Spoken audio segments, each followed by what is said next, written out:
to understand. Call Oxford Gold Group right now, and you may qualify for up to $10,000 in free precious metals. Call 833-995-GOLD. That's 833-995-GOLD. Think identity theft won't happen to you? Think again. There's a new victim every 3 seconds in the U.S. Over 15 billion this year alone, and many don't even know.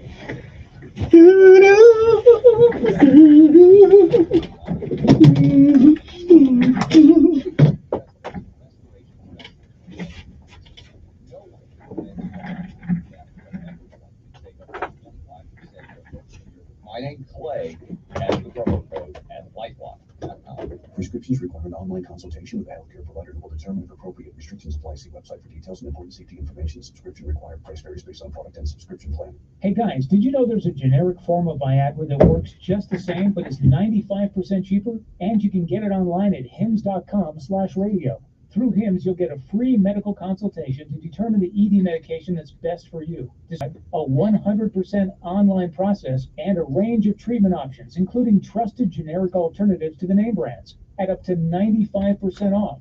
ED is personal, and at HIMS, so is treating it. Just go to hims.com/radio and get connected to a licensed medical provider online for free, with zero copay, no expensive appointments, and no awkward face-to-face conversations. To start your free online visit, you need to go to this exclusive address, hims.com/radio. That's hims.com/radio for your free online visit. hims.com/radio.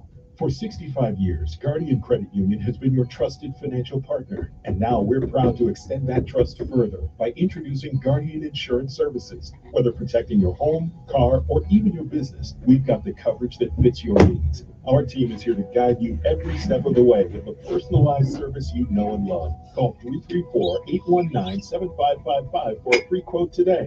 Guardian Insurance Services, building on 65 years of trust, now safeguarding your future. It's time to saddle up for the inaugural Alabama Sheriff's Association PCA Pro Rodeo, May 9th, 10th, and 11th at the National Peanut Festival Fairground Bank Plus Arena in Dothan, Alabama. 3 exciting nights of rodeo action with over $50,000 in added prize money, featuring all 67 county sheriffs and their staffs throughout. This family-friendly event will be live streamed worldwide. Come out and watch past world champion cowboys and cowgirls showcasing deer wrestling, barrel racing, and bull riding. Tickets are $15 in advance and $20 at the gate. Proceeds to benefit the Alabama Sheriff's Foundation and Alabama Sheriff's Youth Ranches. For more information, check us out at Alabama Sheriff's Association Facebook page or call 334-264-7827. Thursday night is Veterans Appreciation Night. Veterans in active duty military get in free. Come join us May 9th, 10th, and 11th at the National Peanut Festival Arena. Let's rodeo! He's the voice of the conservative millennial. Ben Shapiro. The Ben Shapiro Show, tonight at 8 p.m. on News Radio 1440. Depend on it.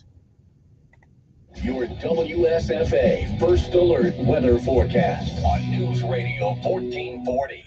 Sponsored by Blindster.com. Hi, I'm Kyle at Blindster.com. At Blindster, we offer over 50 different custom window treatments, including faux wood blinds and shutters, all at prices less than retail. Plus, we'll send you free samples before you buy. Don't hire an expensive pro. Do it yourself and save big at Blindster.com. Josh Johnson here. It's 89 this afternoon, a nice supply of sunshine. A few isolated pockets of rain around at times. 68 the overnight low tonight. Hot, mainly dry weather Tuesday and Wednesday. Highs both days in the lower 90s. Really hot stuff, about a 1 in 10 shot of a stray shower both days here. Thursday and Friday, a better rain chance for the afternoon highs back into the 80s. Cooler for Saturday and Sunday.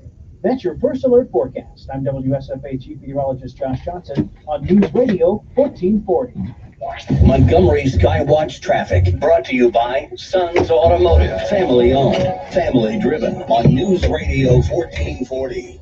Good morning, Montgomery. Right now, things are looking good. Nothing's being reported by the authorities to send anyone on an alternate route. You keep listening, and we will keep you posted with the latest and the most accurate traffic conditions on the radio. At McKinnon Toyota, financing is as low as 2.9%. The inventory is rising on Camrys, Corollas, 4Runners, and more. It's worth the drive. McKinnon Toyota, exit 212 off I-65 in Clanton.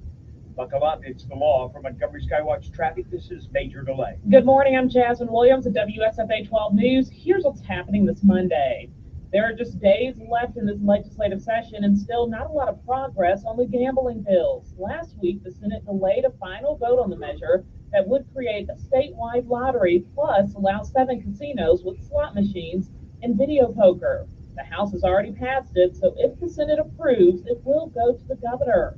State senators who voted no said they are getting pressured to change their vote. The calls continue to stop violence in Montgomery. This week, Tuesday, crime victims and advocates plan to rally at Montgomery City Hall to make their voices heard before city leaders. And it's graduation season. Several colleges had commencement ceremonies last week, including Alabama, Auburn, Alabama State, Faulkner, and AUM. And that means up next, the high school seniors. I'm Jasmine Williams with your morning headline. Are you the parent of a 2 to 7-year-old? Listen closely for an exciting free radio offer. By now, you've probably heard of ABC Mouse, the Parents' Choice Award-winning online learning program that's actually changing the lives of early learners everywhere. ABC Mouse is like a little one-on-one teacher. It has helped us so much. Right now, we're offering a special radio promo to try it free for a month. But you have to go to abcmouse.com/radio to claim your free month. That's abcmouse.com/radio. Sponsored by Retired or retiring soon? How much money do you need to live comfortably? Retirement Plan of America is here for you. Would you like to have financial peace of mind? Here's how. Step 1. Find out the amount of money you'll need to retire. Step 2, have a plan to get there. Step 3, make sure that plan can take advantage of market gains but protect you from market losses. Discover how to do all 3 with a free consultation at 800-508-6108. That's 800-508-6108. All investments involve risk, including losses. Past performance does not guarantee future results. Hey everyone, let's all stop what we're doing and take a moment. See? Every moment can be kind of special. But they can be loud moments, goofy moments, dorky moments, it doesn't matter. Because every time dads like us take a moment like that to spend with our kids, well, it's pretty momentous. So let's take a moment to make a moment. Call 877-4DAD-411 or visit fatherhood.gov. Brought to you by the U.S. Department of Health and Human Services and the Ad Council. Hi, I'm Queen Latifah. Even with heart failure, my mother remains strong. Because without strength, you lose hope. Together, we will rise above heart failure. To help prevent, improve, or manage heart failure, go to riseabovehf.org. My muscles ached. I was tired all the time. My son had a full-blown asthma attack. It came out of nowhere. The unsettling thing about some symptoms is I had a fever and these terrible headaches. you don't always know what's causing them. It was Lyme disease from a tick bite. I had West Nile virus from a mosquito. He had a reaction to cockroach allergens. Threats to your health can come from unexpected places. Get the facts. Visit pestworld.org. A public service message from the National Pest Management Association. Join Sean Hannity Sundays at 3 p.m. for the Encore Show. The Chinese, the Russians, don't fear Joe Biden. On News Radio 1440. And good morning, everybody. Before we get started with any of the usual festivities, I must give you a very, very important message. Okay, COSA, alcohol drug awareness. That's right, that both go together. More than 65 million Americans binge drink or drink heavily. April is alcohol, well, last month actually was Alcohol Awareness Month. This month is set aside to raise awareness of the danger caused by alcohol misuse. 29% of all traffic fatalities are caused by alcohol. Impaired drivers. Teen alcohol use kills nearly, let me say that one more time. Teen alcohol use kills nearly 5,000 people a year. That's more than illegal drugs combined. COSA, the Council on Substance Abuse, is bringing about awareness to reduce the pain and suffering caused by alcohol use. So if you or someone you know need help with alcohol abuse, there is help. COSA cares. Give the Council on Substance Abuse a call today at 334-262-1629 or go to COSANCADD.org and get educated on the dangers of alcohol abuse. Call COSA right now, 334-262-1629. Get help now for a sober as well as a brighter future. It's never too late because COSA cares. Okay, I just want to give you one more startling statistic there that nearly 5,000 people a year, that's more than illegal drugs combined, are caused by alcohol related incidents with teenagers. So take care of your kids. Make sure they're not drinking and driving. I want them to go out and come home. Good morning to everybody. Hope today finds you well. It is time for our daily bread, which is one of our where it is what we do here. Okay, we don't mess around with our daily bread. It plays whether I'm here. Okay, I guess I got to be here, but whether I'm here or not, it's going to play. So just get ready. Let's get ready to move. Let's get ready to enjoy this day, for it is a day that has never been, and it is a day that shall never ever come again.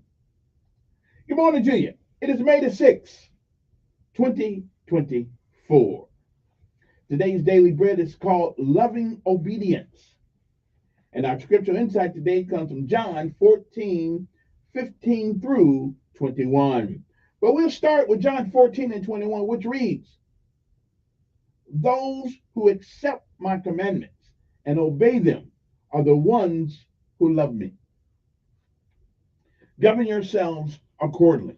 And again, good Monday morning. It is May the 6th, 2024. It is a day that has never been. And it is also a day that once it's gone, it will never be again. It's a once in a lifetime deal. You don't get a do-over. You don't get it back. You don't get to summon it from the past. You don't get to come back and do all the things that you don't do this day that you should have. And you don't get a chance to come back and undo the things that you do.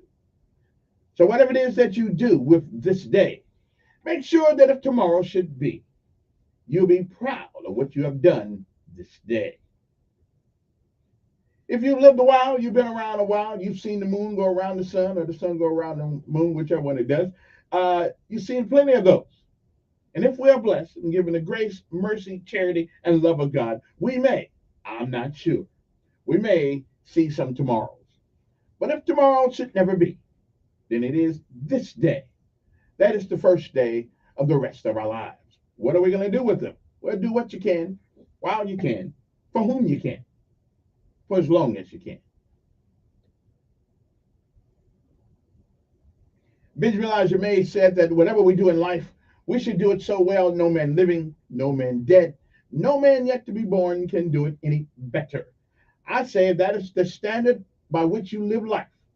You'll always be successful. You'll fail at a thing or two. We all do. But you'll never be a failure until you quit. We say, give out if you must, rest if you can, but you never quit. You never give up. My mother said, nothing beats a failure but a try. Martin Luther King said, if you cannot run, walk. And if you cannot walk, crawl. But whatever you do, keep moving forward. Don't ever give up, because quitters will never win. And winners may lose at a thing or two, but they never quit. My mother said, put one foot in front of the other. That's how you get to where you're going. Don't ever quit. Don't ever give up, because quitters don't win, and winners, oh, they may fail once in a while, but they never quit. And remember, it's not how many times you fall, it's how many times you get up.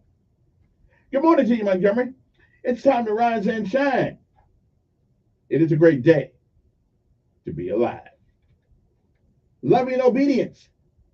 That is our daily bread for this day, May the 6th, 2024. We'll be back.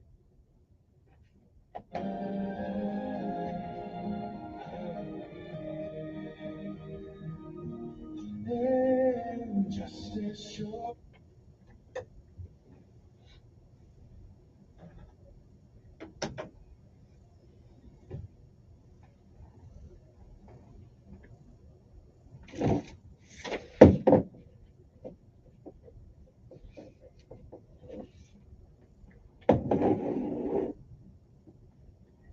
It's time to rise and shine if you can. It is a great day to be alive. We'll be back after our daily bread with other interesting things. Okay, maybe not so interesting, but we'll talk about something. Good morning to you.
If you love me, keep my command. And I will ask the Father, and he will give you another advocate to help you and be with you forever, the Spirit of truth. The world cannot accept him because it neither sees him nor knows him. But you know him, for he lives with you and will be in you. I will not leave you as orphans. I will come to you. Before long, the world will not see me anymore, but you will see me. Because I live, you also will live. On that day, you will realize that I am in my Father, and you are in me, and I am in you. Whoever has my commands and keeps them is the one who loves me. The one who loves me will be loved by my Father, and I too will love them and show myself to them. Let's pray. Jesus, please help us express our love and worship to you through obedience to the scriptures, so that our lives and our relationships will be fragrant with the fruit of your love flowing in and through us. In Jesus' name we pray. Amen. Today's encouragement was provided by our Daily Bread Ministry. And now we pay homage to all of our armed forces of the United States of America. I got a guest coming up here sometime this morning. Okay, then we'll get to them as soon as they get here about a subject that, well, we always talk about, but some of you guys just don't get it. Anyway, good morning to you. It's time to rise and shine. You're headed to school this morning. A couple more weeks of school? Yeah, me and Z went to the upward bound thing this weekend. Yeah, I got his big certificate and all that kind of thing. You know, one more year. Yes, just one. It's a long time getting there.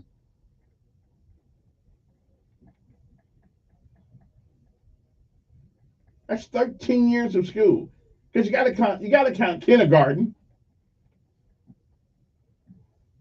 I think. Or it's kindergarten a grade. Maybe it isn't.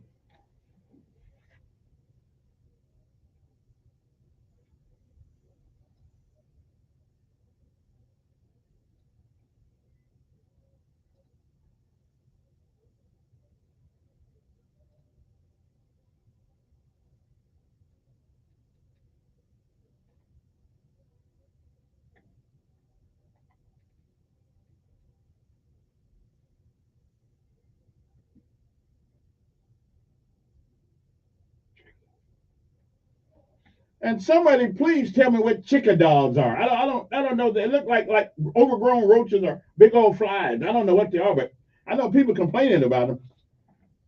I think it's called chickadogs or Cicada, chickadogs. I don't know. Look like a bunch of flies. Bunch of them.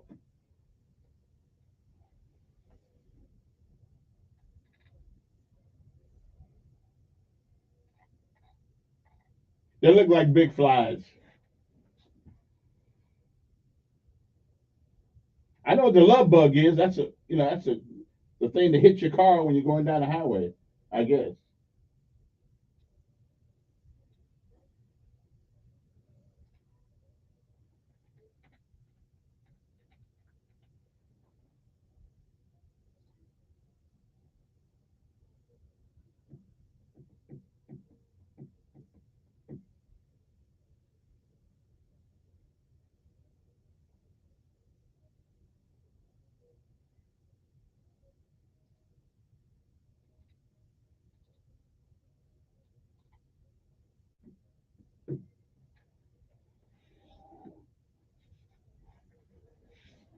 Hey, we got to pay homage to our military people and our civilian force out there, the Montgomery Police Department, Montgomery Sheriff Department. Good morning to the mayor. Uh, Listen, when I kiss butt, I kiss everybody's butt. Good morning, y'all.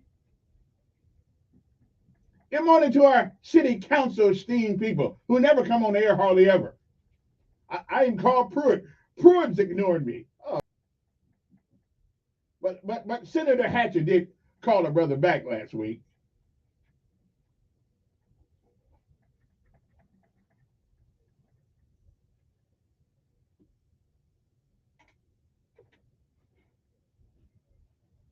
It's 7:28 in the morning. If you need to be there by whatever time you hopefully you'll get there. All righty then. Hopefully you'll get to. So I'm waiting for some folks to show up here if they didn't forget, and hopefully they'll be here sometime this morning. But if not, we'll continue on. Uh, Let me. Oh, don't want to play that this morning. I mean, we probably need to play it, but we're not going to play it.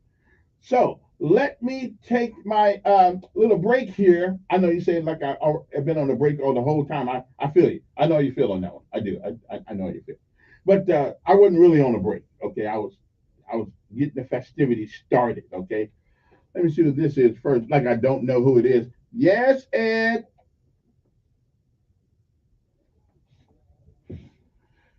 Good morning, Ed. I'm doing fine. Unless you say something crazy, and insult me or something like that, then I'll have to hang up on you. Okay, so now, see, now I'm finna hang up on you. Now. The first thing I do on this show is pay tribute to the good Lord. Okay, now if you say that to me one more time, I'm gonna ban you. I'm gonna say, listen. You can say what you want to say. Don't make no difference. Okay, you always insulting my intelligence. Yeah. Yeah, you did. Yeah. I ain't white, and you certainly not white. Okay, so I expect them. Listen, I expect the Marine Corps. Wait. I expect the Marine Corps to talk smack because they're not soldiers. I expect the leg, but I don't expect another black person to talk the same smack. Well, it ain't your time. It's God's time. It ain't your time. So yeah, stop complaining about it.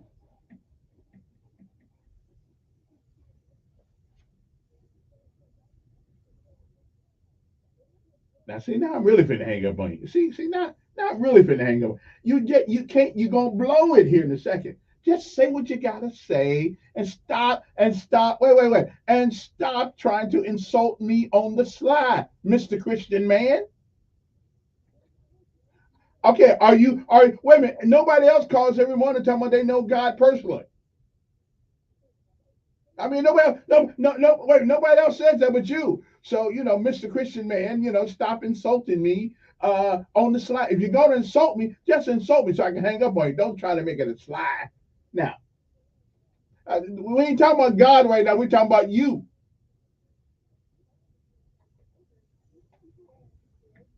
Well, don't say nothing crazy, and we can continue on.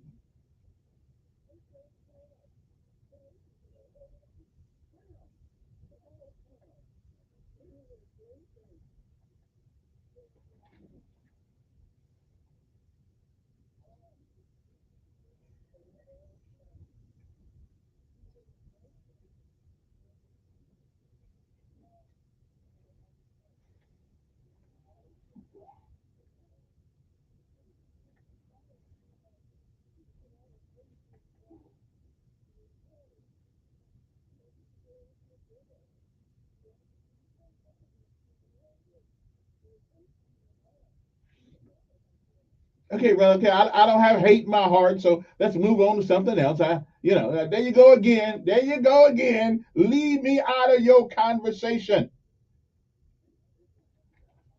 But leave my name out of your conversation. Don't just talk to the people.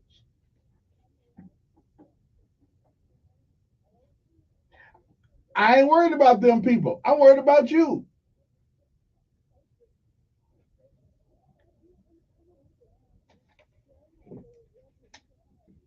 I know exactly who put asthma for there. It's not just. Hello. Have a good day. Okay. Have a good day. Okay, then let me go and let my guest in, and Mr. Ed, and I'll be right back. WSFA First Alert Weather Forecast on News Radio 1440. Everybody beautiful.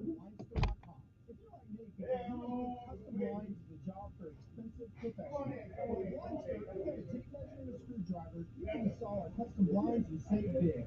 We guarantee I need every once in a while. I need other knowledge up here besides my own. Well, we're thankful for you. Mine's kind of limited, but ours is too. We were just talking about that. If we don't know the answer, we're going to say we don't know. That's right. But there is an answer. Yes, sir. But most people don't want to hear the answer. That's true. Most people want to hear what they want to hear. Well, that's true too. Thank you for having me. No problem. It's a conversation that needs to be had, and everybody's trying to justify it on every level, but except me. Yeah. So if it's something you want to do, just say I want to do it. All right. Ed is on our board, Life on Wheels. Okay. I love Life. Now, what is Life on Wheels? What is that? It's that mobile unit that we do, take an RV and we do free ultrasounds for women in crisis pregnancy. Because I had it in, always talking about something where you can send money in and you can give somebody whatever they call, I guess, an ultrasound, so they can hear their child's heart and stuff like that. Yeah. Yeah. Once they see a heartbeat, 89% of women decide the parent, even if they're in a terrible crisis. So it's kind of a gentle way to love women and say, baby. We don't protest anything or picket or anything like that.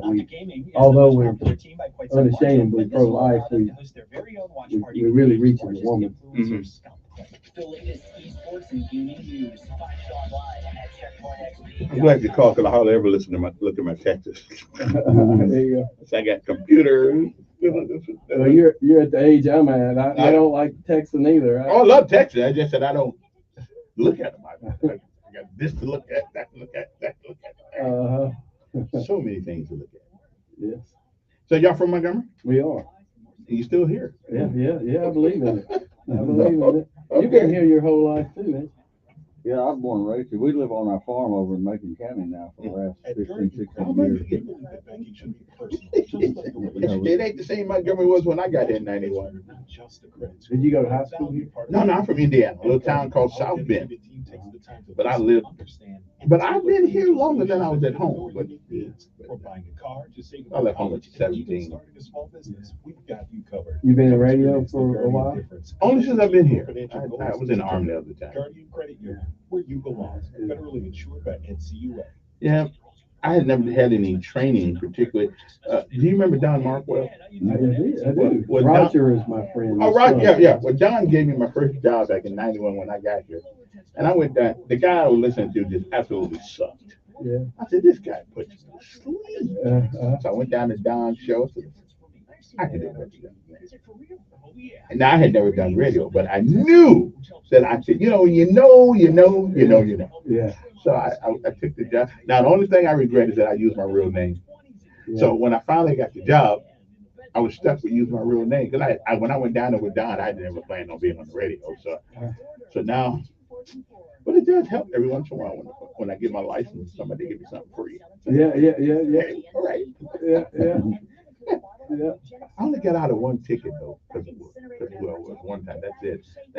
They ain't much benefit to being famous in Montgomery and talk radio. No. Or being a doctor. I was coming home from delivering a baby, and he said, "Doc, you going to emergency?" Well, I said, "Well, I'm coming home from one. Does that count?" And he said, "No." So I was going 62 to 55 on Atlanta Highway.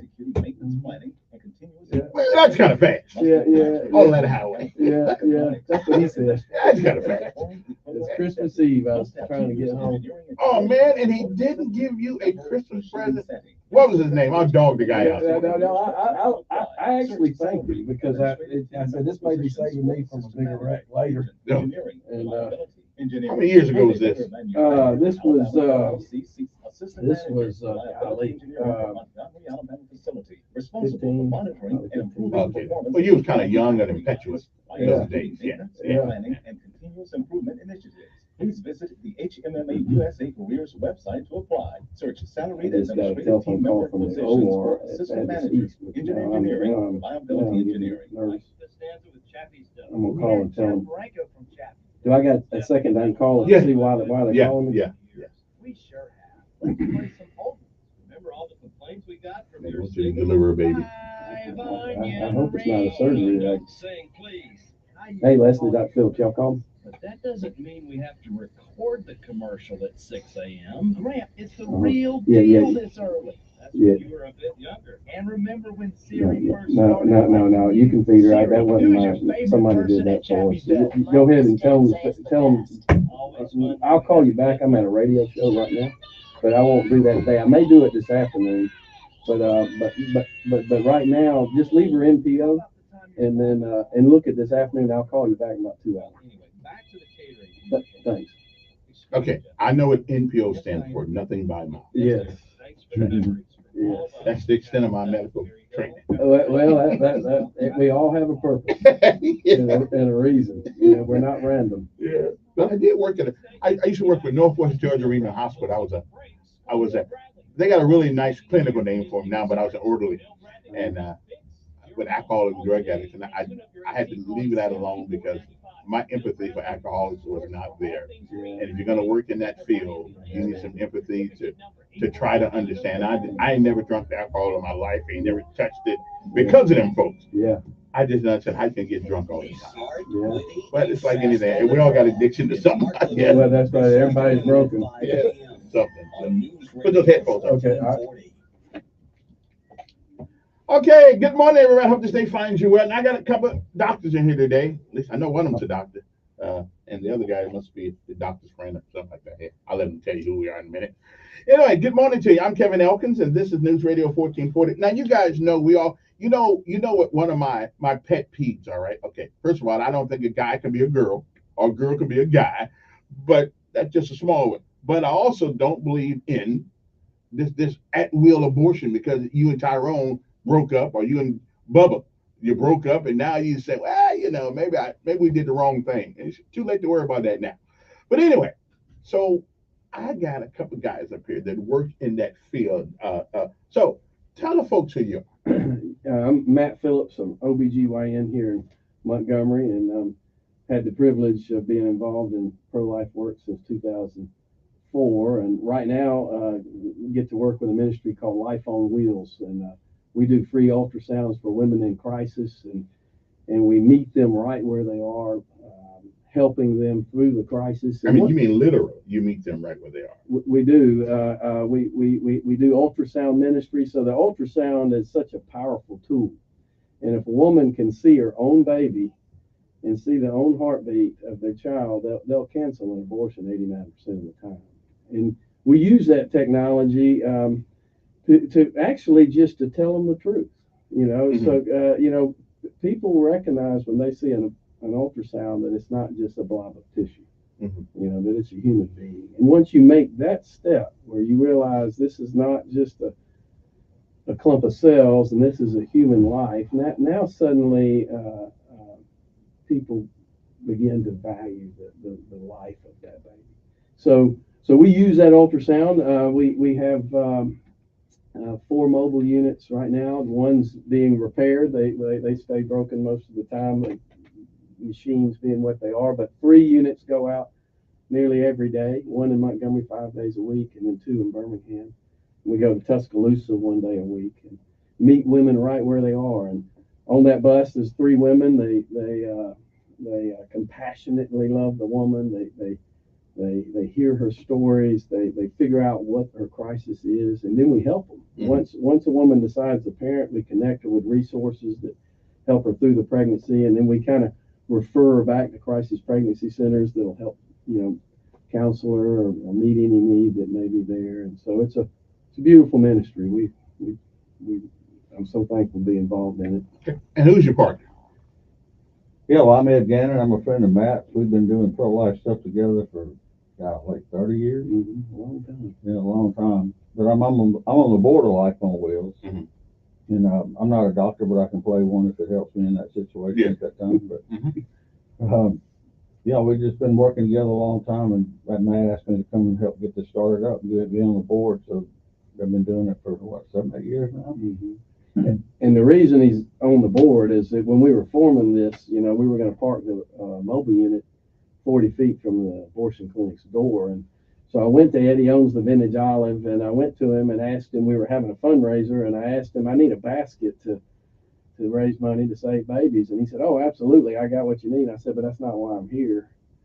And he said, well, why are you here? And I said, because somebody's got to be brave enough to drive this thing to the gate of hell, and you're him. And Ed prayed about it for about a month and then joined the board. It's been probably several years the MVP. Let me ask the one question that women will always ask men.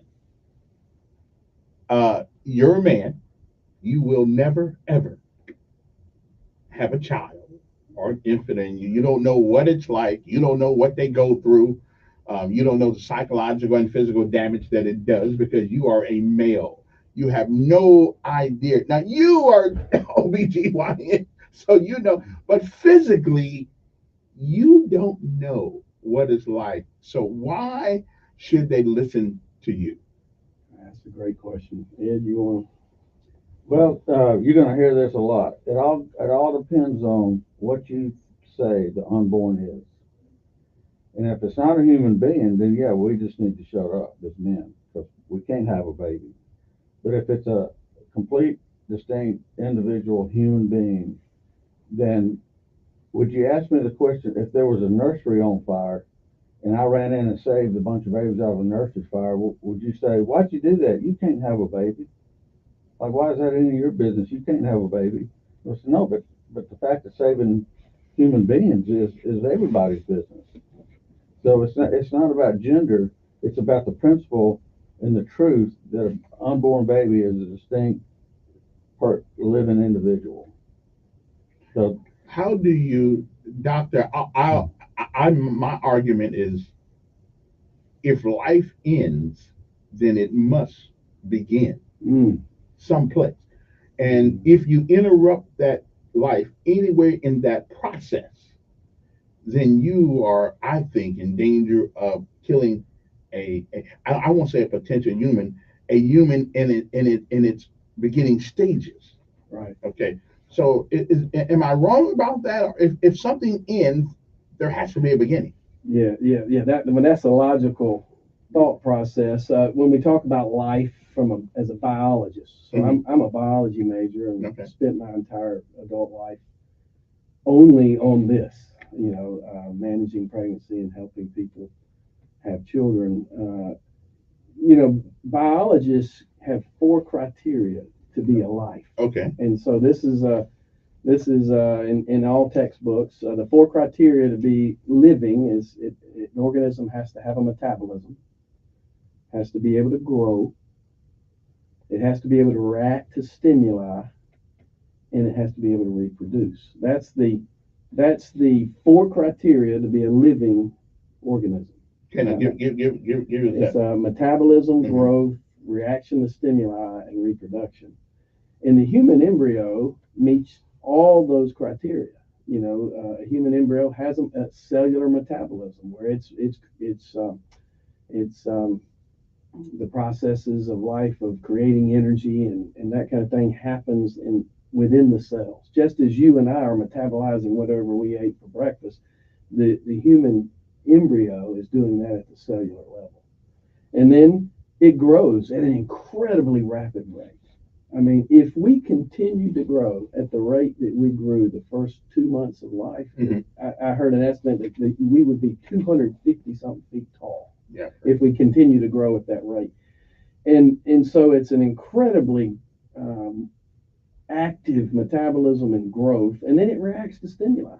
If we're ultrasounding even a small fetus, you can buzz the baby with a little bit of a little noise on the abdomen. That baby will jerk even as small as 16, 14, 12 weeks.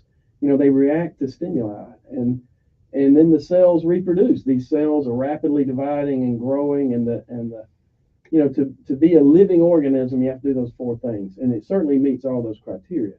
Now, to be human, to be human requires the full genetic code that codes for a human. So when a sperm meets an egg, 23 chromosomes from the sperm meet 23 chromosomes from the egg, and you have a full complement of 46 chromosomes that form a human being. This is the genetic material, not for a cow, not for a horse, not for a cat, but for a human. And every cell has every gene necessary to become to be human, and they're human from the beginning. You don't become a human; you start as a human. Because you have the chemical makeup and the biological makeup of a human from the beginning. Another way to think that is you didn't come from an embryo; you once were an embryo. Just a big difference. Right. Let me see who this is on the phone. Good morning on there. Good morning.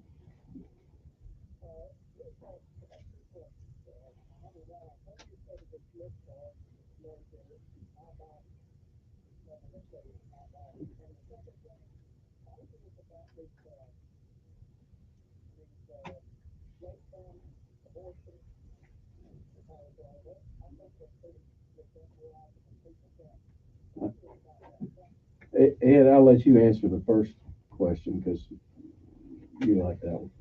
Well, it's true that a human embryo and child is attached to the mother, but it's not part of the mother.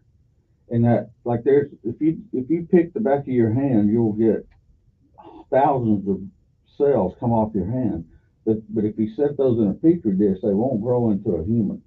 So, but a mother carries a baby, and the baby is dependent on the mother, but it's a complete, distinct individual due to chromosome, what Matt just explained. So it's not part of the mother's body. It's just attached to the mother's body, and there is dependency there. But of course, dependency doesn't change the fact whether it's a human being or not either. So that argument of it's my body, well, what about that baby's body? It's not the mother's body. It's just attached to her body. Which makes sense to me from a biological standpoint. Yeah, It's its own individual has its own chromosome makeup. Is that right, Doc? Yes. Okay. So I mean, you carry. I mean, it's like the bank. Well, my money is in the bank, but it's the bank don't own the money. It's my money. I'm just letting you keep it for a minute. The second question he was brought up was the late term abortions, and one of the things that most Americans don't know is we have the most liberal and without restriction laws on abortion in any other country in the world. Even Europe has the decency to set limits.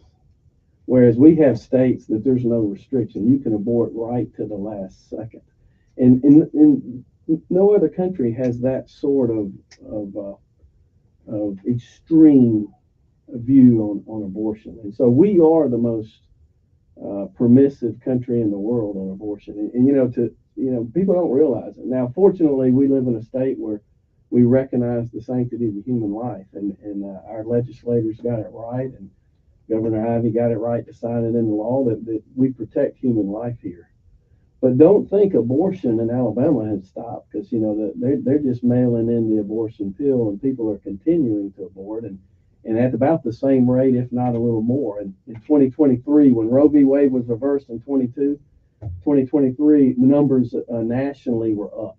We have now over 1 million abortions a year. We had dropped under 800,000. So abortion numbers are up, and that's probably an underestimate, because a lot of these that are aborting at home are not mentioned. But in terms of late-term abortion, if you now we don't, for someone truly thinking about the topic, fertilization is when life begins, and that unborn human is just as human at fertilization as it is at 9 months. But just the heinousness of killing a 9-month fetus is distasteful to most Americans, if not a greater 90% of them. But we have states where there are no restrictions: Alaska, Colorado, Washington D.C. Let's see, we have Oregon, California. You have states where it's permissible all the way to the end. And so if I'm an abortionist in America, even in one of these states, let's say we're in a very liberal state, we're up in Maine, or we're out in Oregon where it's permissible to 9 months, and if you've been to very many deliveries, sometimes they pop out faster than you expected, and so if I'm standing in front of the woman, an abortionist will deliver the head right to the vagina, plunge scissors into the soft spot of the baby's head, or clip the spinal cord with a pair of scissors as the head delivers. And as long as the baby comes out dead, then it's completely legal.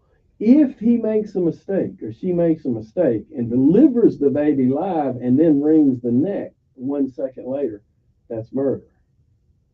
And there's just not a logical explanation for that. What is it about the 6 or 8 inches of going through the vagina to come out that suddenly makes it human? Location doesn't define whether you're human. That's a political definition.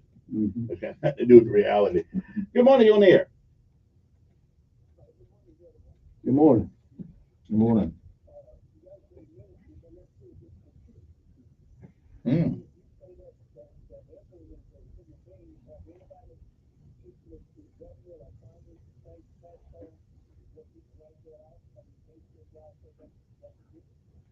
Oh, that's another political question. I would be interested to hear that argument. I don't know. As a gynecologist, I don't know if I can weigh in on that. Ed, do you have? Well, I couldn't hear him.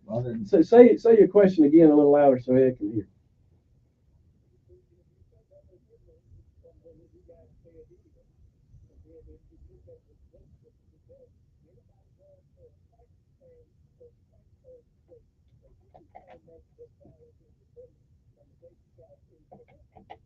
Oh. So is the child, according to him, is the minute the child is conceived, can we put them on our tax sheet as as a dependent? Yeah. Well, that's a political, like you said, that's a political question that, if a, I mean, that's just a political question. It doesn't determine. Yeah, we don't make the tax code. Yeah.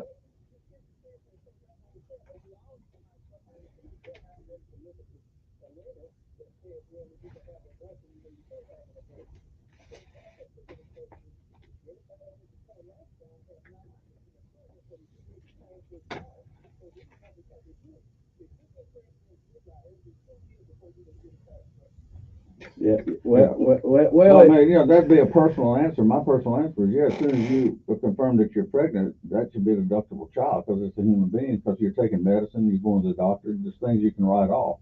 But like I said, that's a political system answer and not an ethical or moral answer.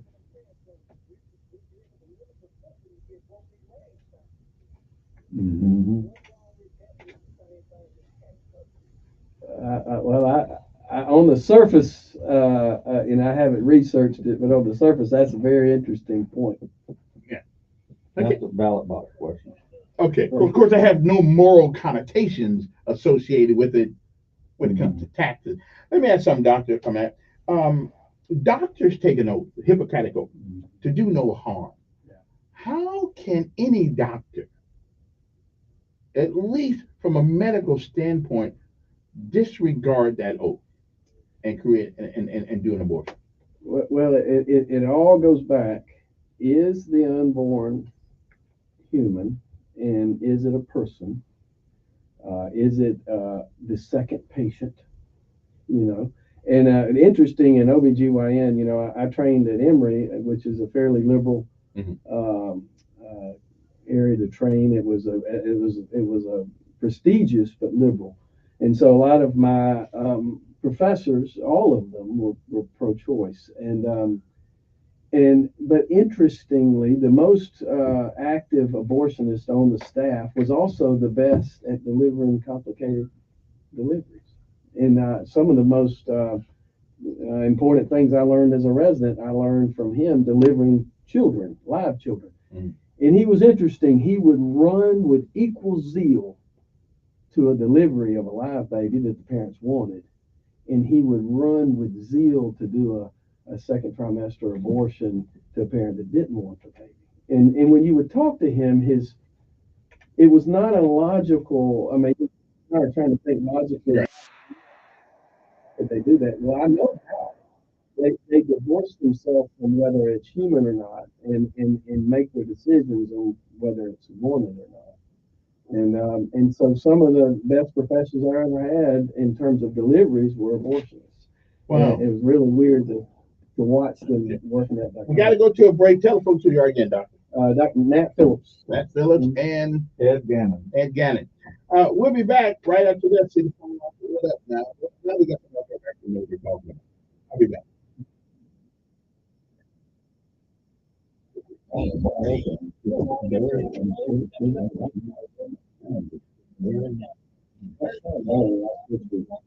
wait. Oh, you hit it? Yeah.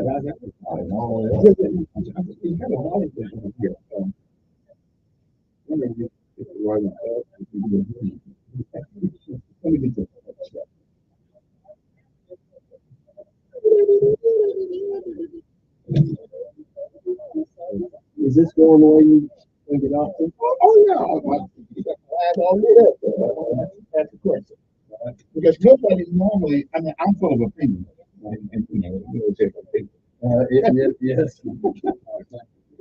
I don't know if those any better, but all these dogs are people out of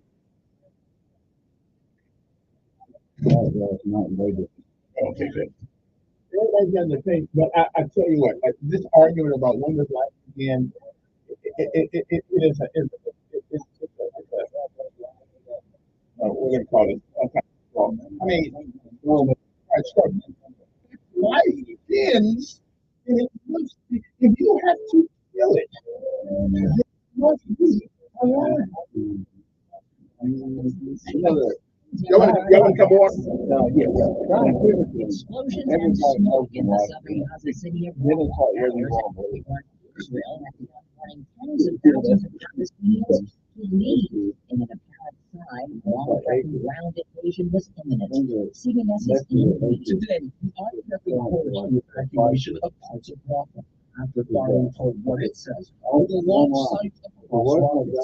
All comes as peace talks hit another impasse over the weekend, with both sides blaming one another. We're just in. Columbia University was canceled its commencement. A Palestinian protests. Other schools have changed I say that plans too, as but they well. say I don't need a dinosaur.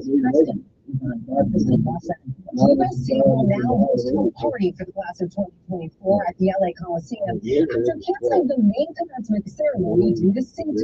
In a statement, the president says the goal is to return to a sense of normalcy. I'm Vicky Barker at the Congress desk. The campus protests are spreading to the equivalent of Britain's Ivy League. Protesters have begun setting up tents outside university buildings of Oxford and Cambridge universities, making the same demands as their counterparts across the Atlantic.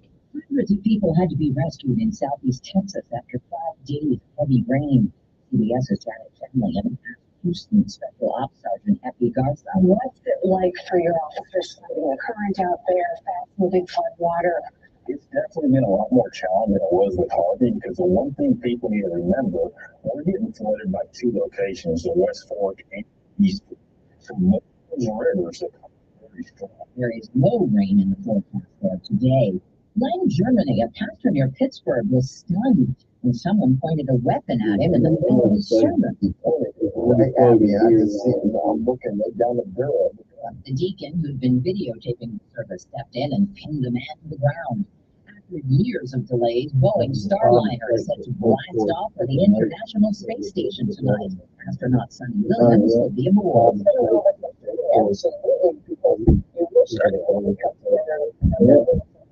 Can you do that?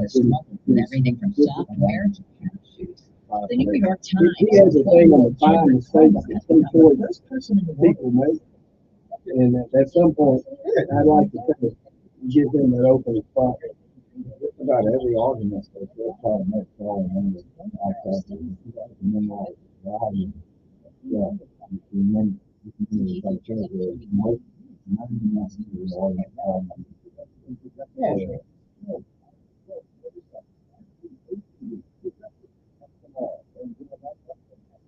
Okay, we got about 5 minutes.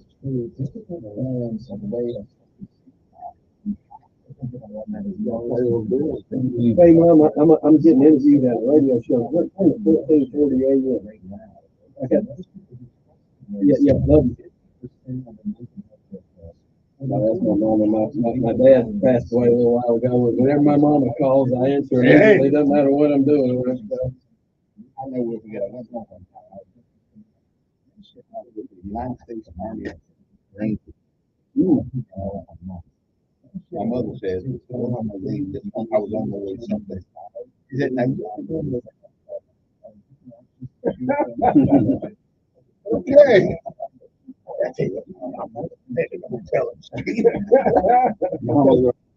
Thank you. I was always you get shot. Yeah.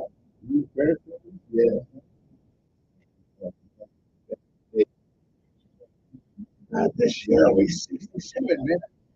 Were you at Desert Storm? No, I didn't go out. I got retired in 1989.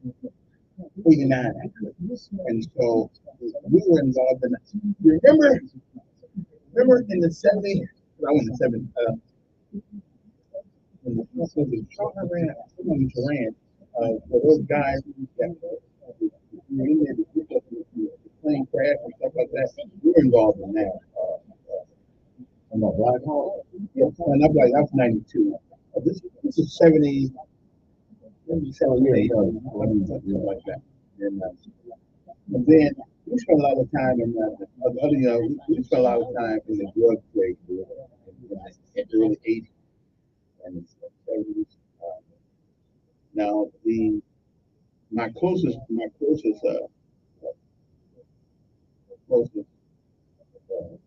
active shooter was Grenada, but I ain't got a long. Shit was over. Well, thank God.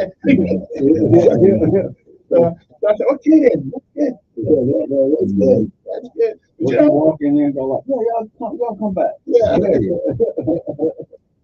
And now I disagree with what we did in Noriega. I think America had no business taking. Would they use Noriega until the return, and then we said, "Man, it's time to go." That's our policy. Oh, we should get involved with people. We should get involved with. Once we're done with them, we're done with them. And like what?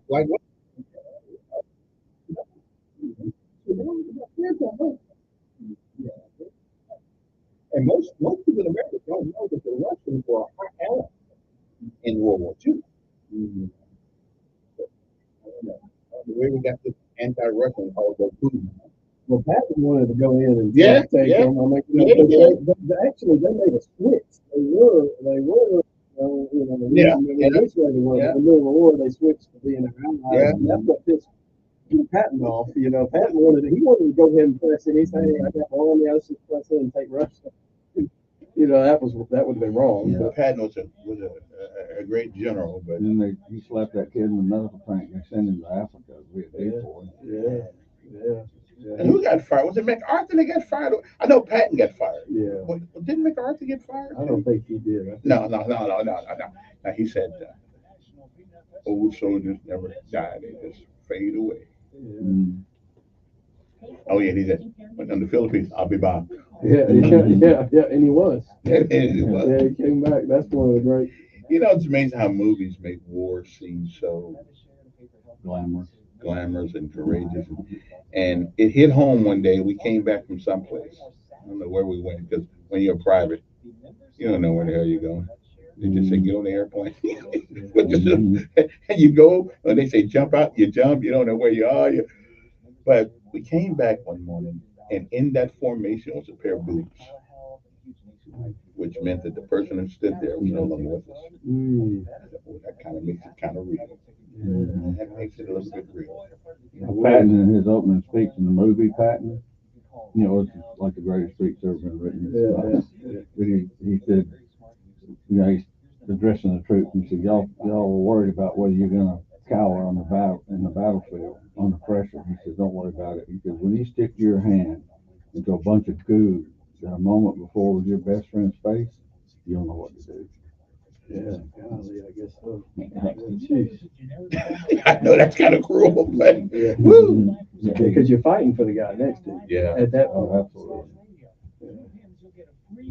Absolutely. Oh well. We can address. I don't know if anybody's going to address the common smoke screens and rape and incest and others. Well, yeah, those are now. I'm against abortion, but I must tell you, if somebody grabs my daughter off the street, impregnates her, I'm not, and it's morally, the child didn't do anything. But do you force a woman to have that which she had no partake in? But the child didn't either. I justify the murder of her. That is Let me ask you this. Yeah. Say she decides to keep the baby to start with. Yeah. And then when the baby's 2 years old, he starts looking like the father. So those memories start coming back. Can she kill him as a 2-year-old? No, she can give him up for adoption. Yeah, well, she can give him up for adoption as she's pregnant. Yeah. But I can understand if Tyrone and Bubba got her pregnant, she just said, I don't want them guys no more. So I don't want this baby. But if it's Leroy in the alley, that's a hard one. I think you'll leave that up to the woman. And I as a man, I don't think we have any say so in that particular situation. I mean, Well, that goes back to the same argument. The unborn's not human. Yeah. No, I'm not. No, and I hear what you're saying. It's hypocritical. I know it's hypocritical. But I just don't think you should make a woman have a baby. She had no partake. Let me argue it from this way, because I do OB. Okay. If someone is raped, it's a terrible thing. Okay, we'll talk.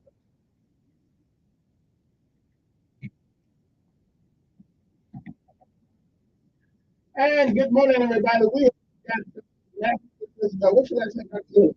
Philip. I don't know why. Matt Philip. Okay.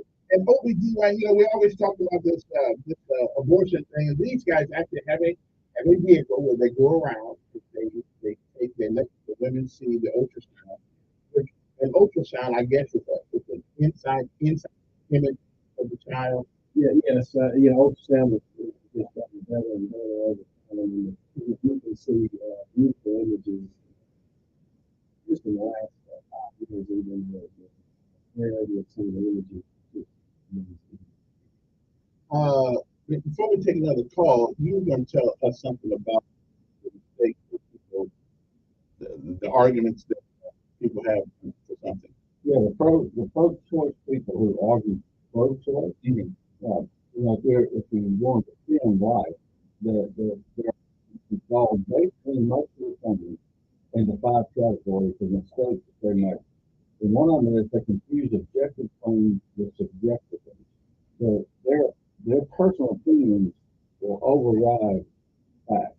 It's that old saying, they confuse you with the facts, my mind's made up. So if you're arguing on pro-life, you got to ask the pro-choice person, like, where do you get your facts? It can't just be because this is over, which is a big thing.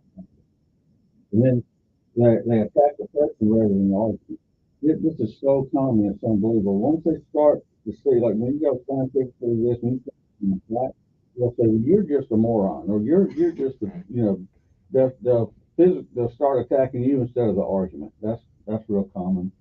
They explain what they are trying to do. In other words, they make a comment. Everybody knows this. And they're like, well, no, they make a person. And then they try to position that we were talking about by feeling and policy. They'll say, like, maybe I'm raping himself. But, I don't think a woman on fair, baby. And then you can say this. They hide behind that because they go, okay, I'll give you that. Let's just say if a woman's raping, she has something important. I don't believe that. Let's just give them that. Now, would you, on every other case, when you go pro-life, what they hide behind that. It's only about that almost every. Good morning, in there.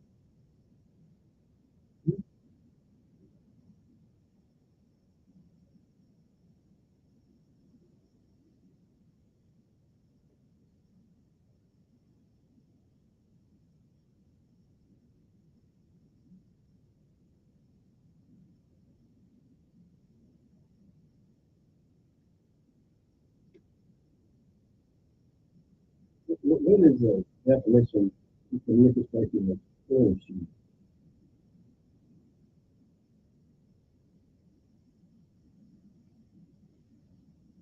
It will continue to grow. They rupture. It can rupture and kill the mom. So and those, I routinely do something to save mom. No, that is certainly not. Because in that case, well, it's.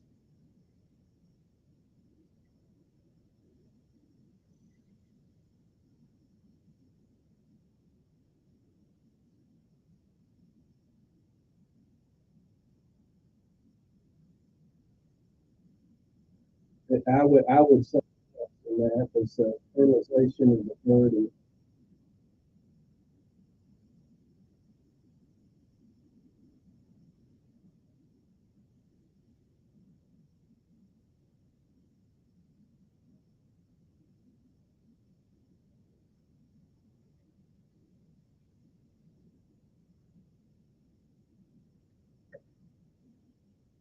So let me ask you a question. I'll just follow up. In a stop pregnancy, the intent of abortion is to purposely end the life of that baby. Matt Fixer, in a stop pregnancy, the goal is to not to end the life of that baby, but to save the life of the mother. And as a result, the baby can die. But if you don't fix that, then both of them can die. So the intent of an abortion is to end the baby's life. That the intent of the surgery not does is to save the mother. There's a huge difference in that. There is, and I want to say two comments on that in terms of Alabama law, since you brought up law. Alabama law protects women with that type of pregnancy. So for a woman hemorrhaging or a woman with that type of, in Alabama law is conservative as a law protects that woman and has to have full legal authority. That's number one. A lot of people in law is actually. Second, when I'm rescuing a woman with a rupture that type, I feel like the fireman is standing in front of a burning home, and in the far left bedroom is a person, and in the far right bedroom is a person, and I can only save one. Now, I'm going to save the one that I can save. That's the one I'll rescue. The other one you can't save in that type of thing. That child is not going to make it. So it is exactly right. Abortion is the volitional. They're making a choice to take the life of the unborn. In this case, the life of the unborn child is a foregone conclusion. It's not going to make it out of that topic. And I'm going to say, there's not an ethical dilemma or a legal dilemma for no in the entire nation outlaws the care for that topic. If you can pro-abortion, people bring it up and say that is not true. There's not a state in the union, all 50 states, it is legal and right to rescue a woman with that. Good morning on air with Dr.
Thank you. That was a good question.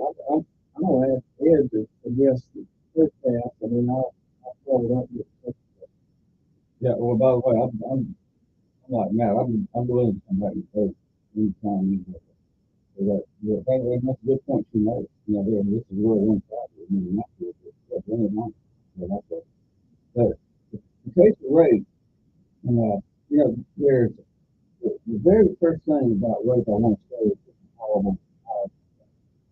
horrible tragedy for any woman. So there's a huge amount of empathy. Yeah, yeah. I won't get into all that, but yeah, it's a horrible thing. It does come down to the one is so if the woman if she conceives, what is that conception? If it's not a human being, then yeah, abort it won't make it much good. But if it's a living, distinctive human being with no choice in the matter on how it brought into the world, then does rape justify taking the life of an innocent human being? But like I said, have to remember that all our life, this is a woman who decides she doesn't want to end the pregnancy, but at 2 years old, the child starts to look like the father and starts reminding her of that event. Should she be able to kill the 2-year-old because it's hardship on her? And obviously the answer is no. But if you back it up for years, it could be able to take the life of a newborn child for the same reason. And what in my opinion is no, that child had no choice in the way it came into the world.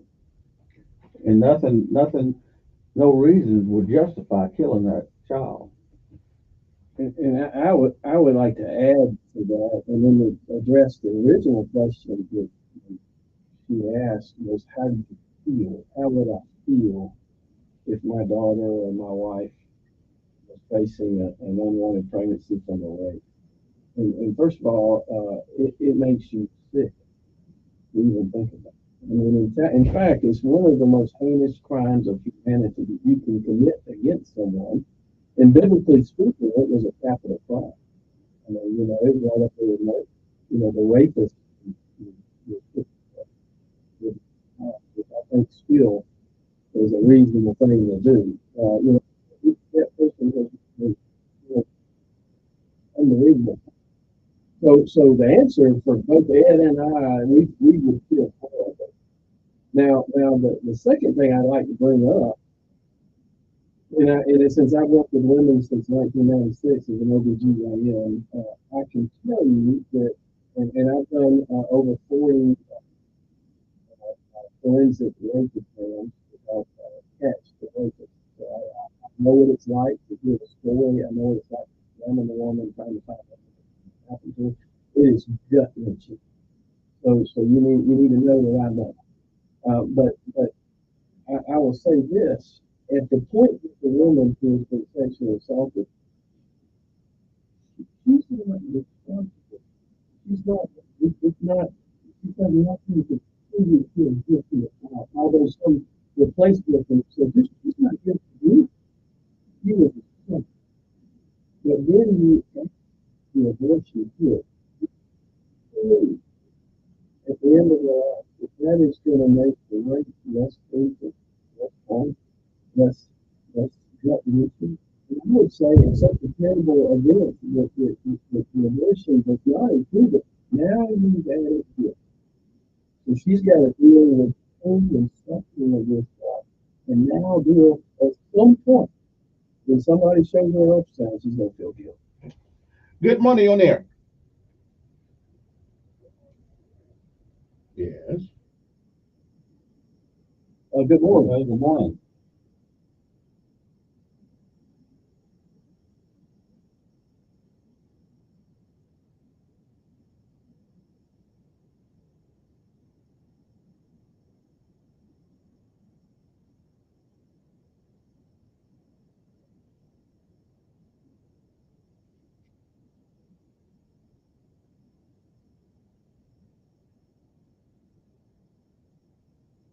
I know. Do you have a question for these guys, though? We all go to church. I feel it. Do you have a question for these guys?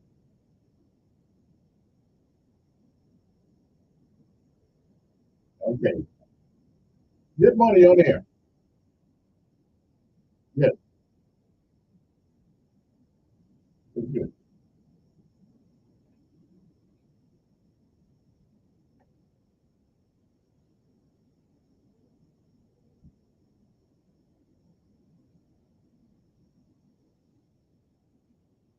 Well, do you know anybody that could come on? Oh, okay. I don't know nobody. I don't know anybody.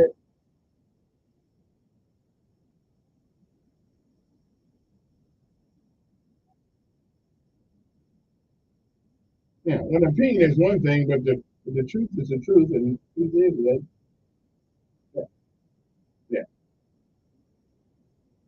yeah. Mhm.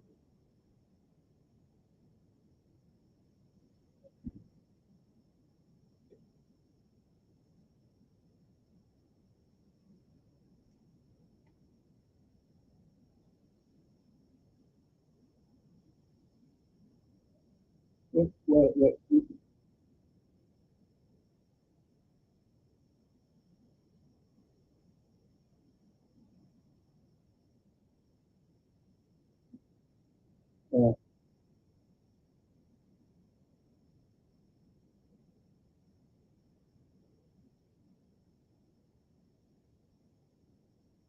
what you bring up, and he brings up a couple of important points. At the end, he brought up the point. What he's talking about is autonomy.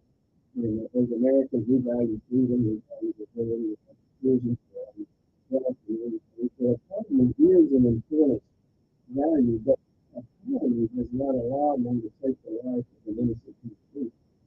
So, for example, let's say, you're in a road situation, somebody cuts you off, and you don't make it on time to your appointment, you don't have the autonomy to the retribution of that other person. Now, let's say someone's in your way of financial freedom, you don't have autonomy to steal from that person. The autonomy does not allow you to sin against them.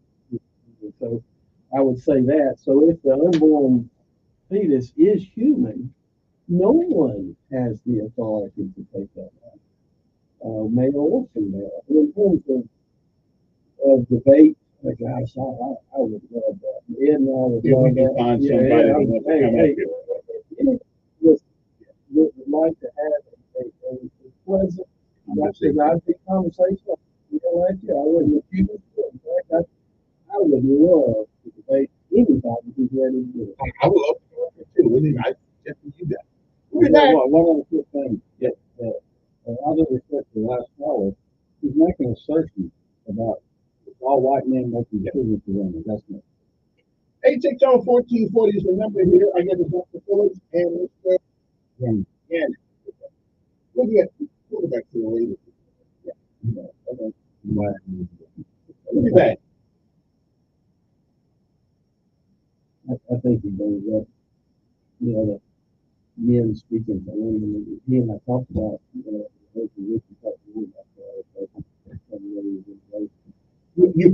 won't get into that. I'll argue that. But I've been trying forever. The reason is the argument. The really good ones, the reason we don't have debate is the really good ones, the ones that really understand debate, if we hold on to this is human. Now, the best debate, the one that really like, is go ahead and do it. It's taking human life, but is it a person? And philosophical. No. Now, I can do that, and Ed can do that, but however, from a philosophical standpoint, war is tough. If you have the right to kill in war. Could the argument be made if I am raped, if I'm assaulted, that was a war on me, and I have a right to kill what was placed upon me? Well, that would be the same thing as if you went into those areas and you killed children. Well, children are gone. Yeah, that would be murder. Because you there's no danger to you. I'm going baby someday. But could I say, am I a product, theoretically, am I a product of the war? Okay, well, let's take a person years ago. I know that. He was a doctor, he was a family. And I'm going to look at that person, and those are the best. And they speak out. Is it not because if you're a product of a race and you're born, you're glad you're born. Yeah, you're glad. Yeah. You're not.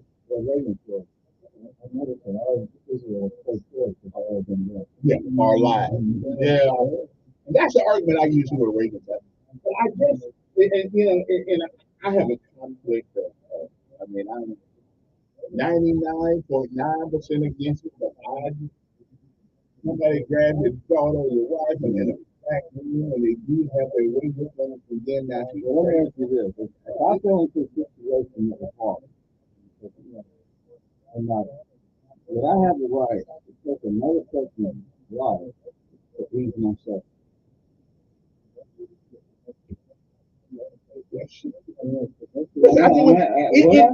Inside, I know it's right, and I know you cannot be happy. And if Nobody wants to answer that. it's a- You got it. it's a great question. And I know that morally what my answer should be. And there again, if at 2 years old that baby starts to look like the father, should the mother and it's should the mother be able to kill her too? No, she, One 3 years old. Yesterday, and now I regret it. You murder the baby. It's yeah, I hear you. Now I understand. Now I've dealt with rape, and I've dealt with rape pregnancy. I've never delivered a woman who was raped. Not yet. Because it's a life. Yeah, and they come to grips with it. Now I've had a lot of them put it up for adoption. Yeah, well, okay. And that's always an option. Yeah, that's always an option. But I ain't got to go through 9 months of hell as a man. Yeah. 9 months of my body getting all contorted and all this stuff. But someone I never get back. There again, get right. Like an innocent person who's somebody else's. That's a great question. And we all know that. And abortion is harmful to women. And people don't like to talk about that, but it increases the risk of breast cancer. It increases the risk of all kinds. Yeah, because when you disrupt the pregnancy or mid-pregnancy, your hormones are all jacked up, and it causes an increased risk of breast cancer later because you don't have the natural drop in the hormone you live with. I really think we're going to get this many people interested. We'll come back. I'll come back. And I want to put the word, okay, if y'all want to come up here and talk to me, y'all get no argument, have a conversation about it. We can put a limit. You can facilitate it. Let him have his. It's hard. When I study philosophy, one of the hardest things to beat is reason and logic. We don't use it very much anymore, but it's hard to argue with it. Like, if you're a male, you're a male. You ain't trans. Ain't no such thing as transgender. No.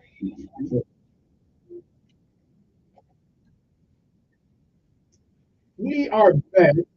Our guest is morning, Mr. Gannon and Dr. Phillips. Now they have a mobile ultrasound machine, and they take it where you are, let you see the child that's growing inside you, and let you wrestle with that, and so what's the you let me see it? You know the one thing that we call crisis. The crisis is anything that all kinds of crises. It can be it's minor if we think that it's very good for everybody else. And when she's in crisis, all she can see is from the back.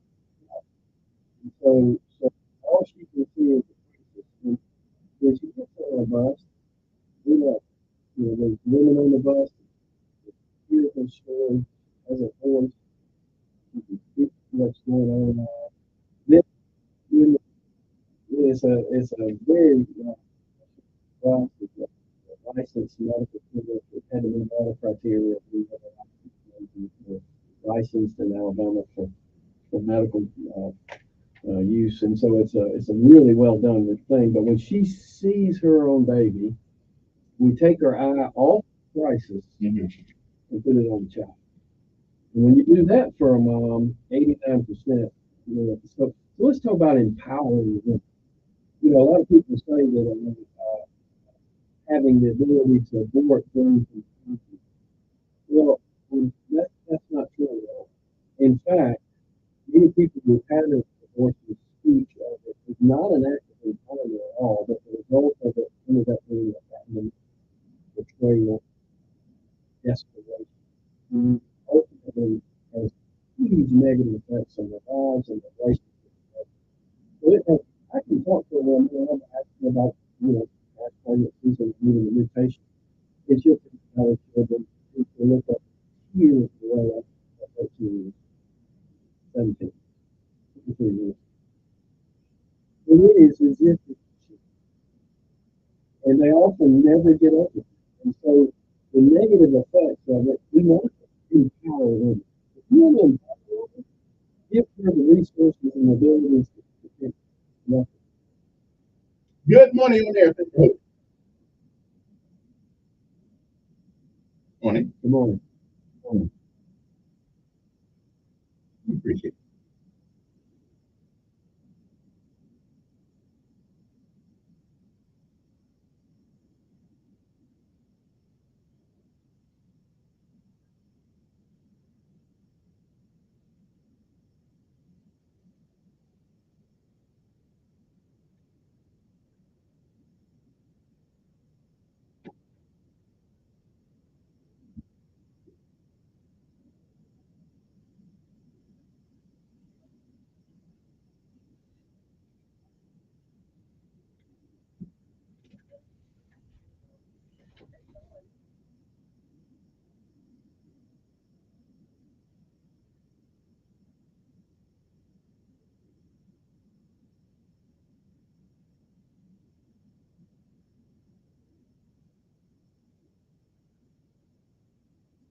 I appreciate you calling in.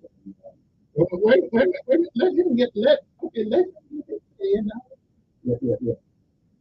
I got it. We appreciate that, but you know what? You bring up, actually, you brought up four topics that we could see in the entire radio. Yeah. So I like the passion. You have this. Yeah, yeah,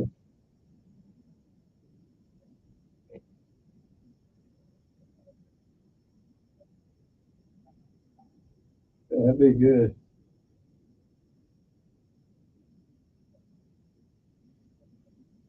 Yeah, let him get it no, pointed. in a strange way, I like you. Because first of all, you know what you believe, so you would be, we would probably like together if we, but I want to. There's two main things you said that I want to bring up. You missed our early discussion on that topic, pregnancy. All 50 states, it's legal for me to do that topic, and I do that every day. I say women all the time about pregnancy. That's not the same thing as an abortion. We can spend a long time talking about that.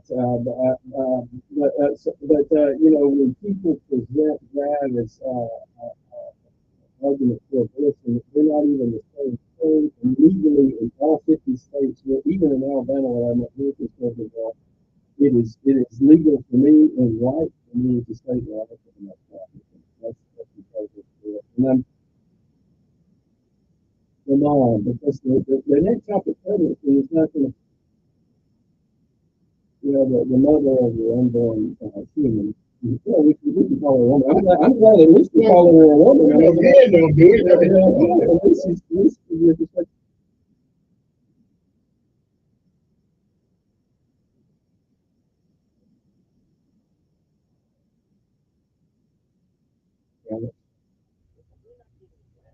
Yeah. Okay.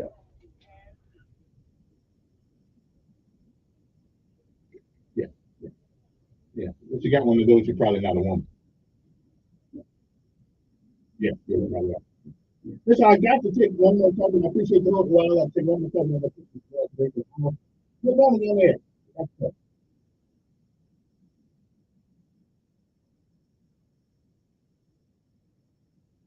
true. Listen. But I appreciate it. If Phyllis wants to come up here, we come up with a date that suffices with the doctors here, and we'll bring her up here. Yeah, I think I would like it just because I think she brings up some good issues. But opinions are one thing, and facts another. Yeah. Good morning on there. Good morning. Good morning. Good morning.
Yeah. Well, I certainly think you bring up some important points. And the people that would argue against you, what you just said is, well, you got the exception of rape, like the woman had no choice in the matter, which is a valid, argument.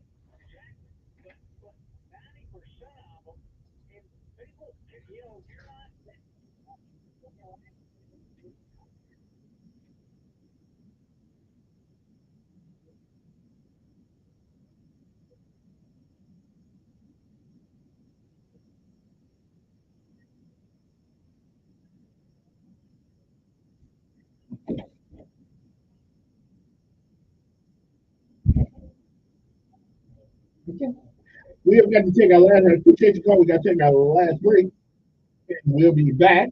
Let Luther the calm down. I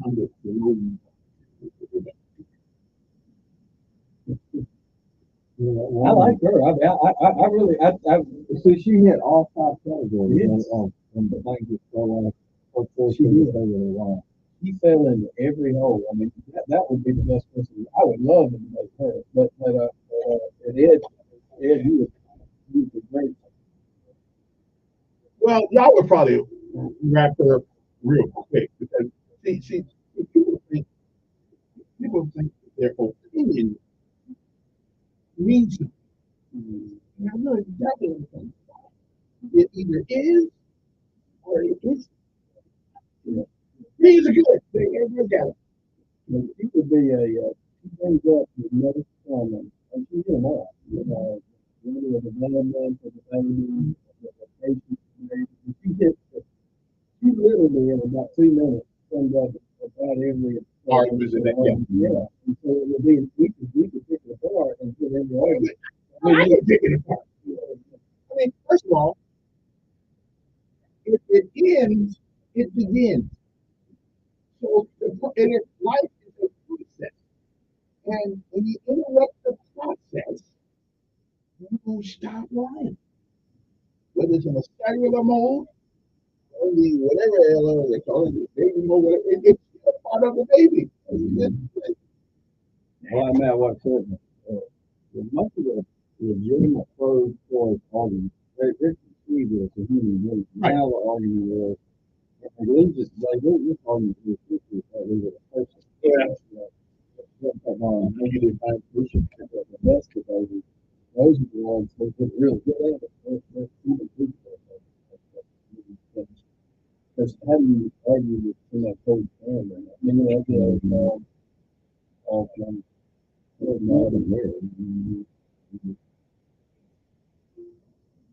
It's fun. Yeah. You know, it's amazing. I was very surprised about that. Probably even 2 or 3 years ago, that would have made me mad. Now it's just like, he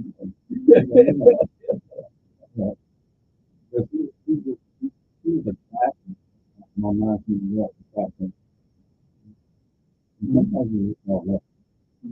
You know, it's not a human being. You know, that's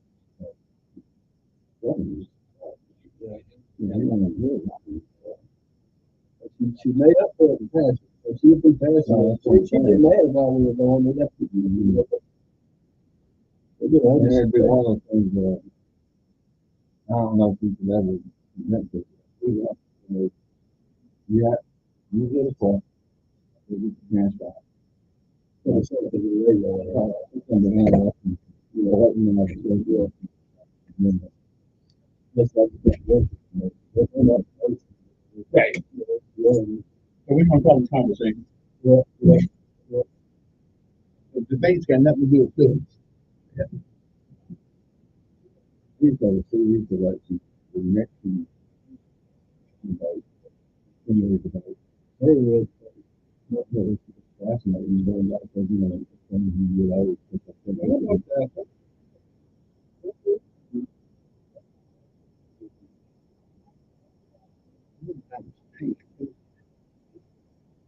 Somebody did a debate back in 1800 that's still in the Library of Congress.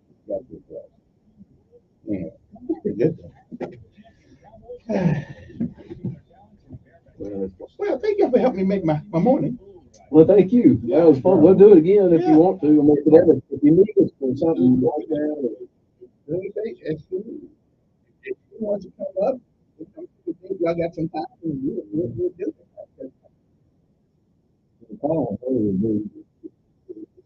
That she can ask a question, we get the answer. What I heard you like. Right. and as long as we did that, recognizing I'm not even thankful for hey, look, I know I'm not going to thank for her. Right.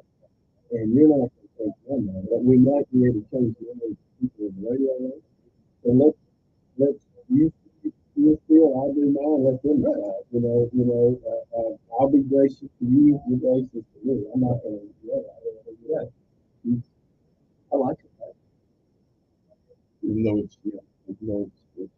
misguided. You know, it is misguided. And that's why the conflict in you is I know more is wrong. The terminate that wrong. And I know that. You just need to meet a few babies this little products. Once you do that, it won't bother you anymore. And we are back. Our guest today is Mr. Gannon, and what's the organization again? Life on Wheels. Life on Wheels. It is now. Can people just call you, or does somebody? Is this a referral thing? Life on Wheels. If you in the terms of that, it's ICU dot. ICU dot. And that's your posted locations where they're going to be this week. We're all over the city. So ICU, like a intensive ICU dot. And then if you're willing to get in touch with our organization, Life on Wheels. One there, I want to tell people, there's a video on there for Jackie's story. J-A-C-C-E. Jackie's story. If you don't like her story, you don't like it. If you like her story, you don't like it. So you can it's an 8-minute video, it's not like, and it's what we do. Good morning on that.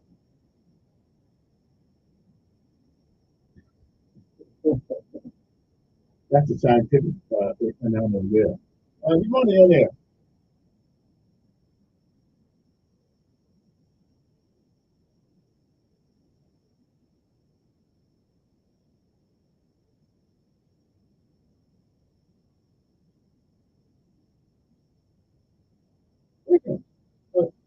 Okay, I mean, okay. Well, good morning on there. Yes.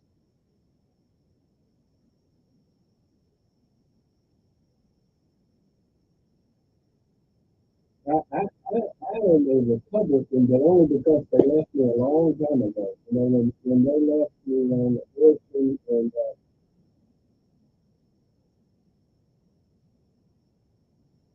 I'm not Republican.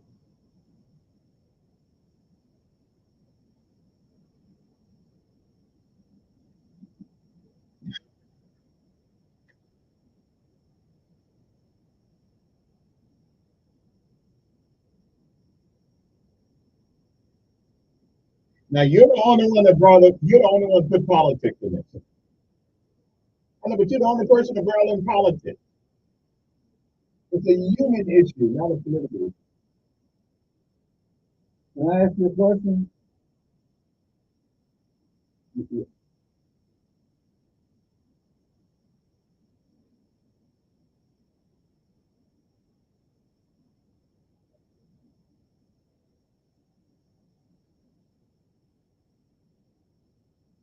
I'll be honest, and this is where you and I may end up agreeing. Abortion is true on the west side of Montgomery as it is on the east side. In fact, in Montgomery, Alabama, most abortions are done in Memphis. So I'm going to tell you that you are exactly right. You hit the nail on the head. The difference in Republicans, let's look off to another state or the mayor, and Democrats. So when you do that, you're right. I'm not speaking out because I'm a Republican. I'm a Republican because I'm it's the opposite. Because if you can't agree that on the very good, the founding father said life, liberty, and the pursuit of happiness.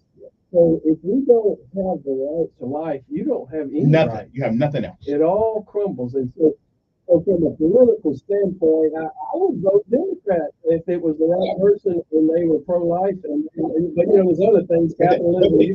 They can't be pro-life if they're Democrat. Yeah. Yeah, but it can't be pro-life. Yeah.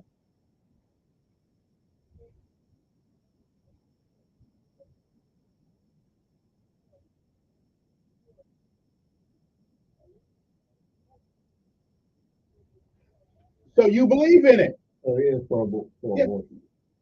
But you are pro-abortion. Then stop me. Don't give me no whammy jammy here. If she has a right, then that means you give her a right to do it. But,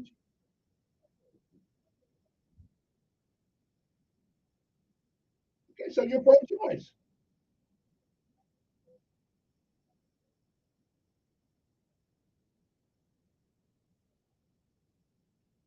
Does the baby get a choice?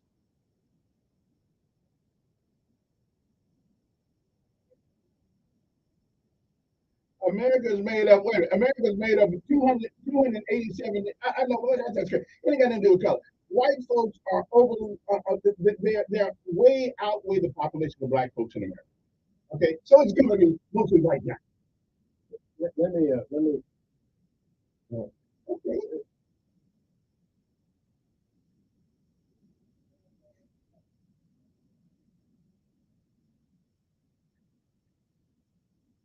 and that's what he said.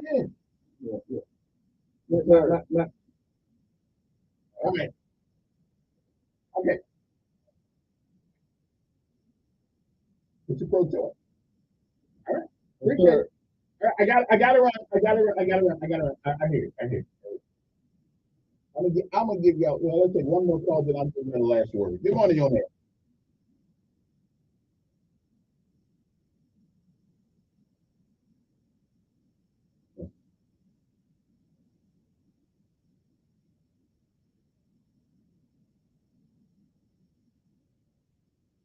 What the hell I got with that?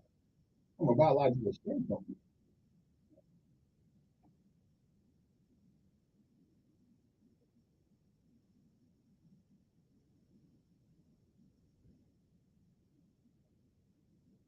Okay. All right, let me get one more. Then oh, they got it going. Well, anyway, as you can see, this conversation is never ending. But Democrats get me sometimes. They are what they are, but they try to detach themselves from that position with some verbiage that kind of like, well, where's that? Which camp is it on? Yeah, if you believe that a woman has the right to choose, then you believe a woman has the right to choose. Yeah, I don't necessarily believe. Again, I'm kind of conflicted too. I think my own personal thought. I know I'm wrong, but I don't want a woman rape we mandated to have a child. I just think that, but mentally, I know I'm wrong. Like, I know I'm wrong. I'm not her. I didn't the woman to get dragged in the back alley and raped. But the child that was conceived on rape is black Bill. Mm-hmm. And so any solace in it, there's even positive in that would have to be dead. I'll say one more call, then I give you doctor's last word. Get funny on there. Yes.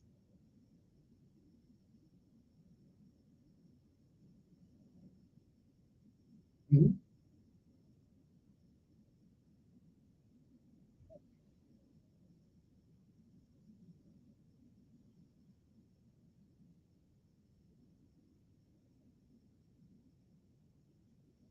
Sounds good. I'd like to address two things. First of all, our nation, we is the greatest nation in the history of the world that we have occupied. So I would say, from that perspective, it is the two central views. Two things we got wrong. In the United States, we got that contract, and we still stuck up on that from the very beginning. And I thought they were more. So slavery was it's a nasty, and it was amazing. So from that standpoint, I think we're still suffering. I think we've got a long way to go to heal from that. And abortion is similar. It denies the living person in the child. And it's worse than that. It is the greatest civil rights issue of our time.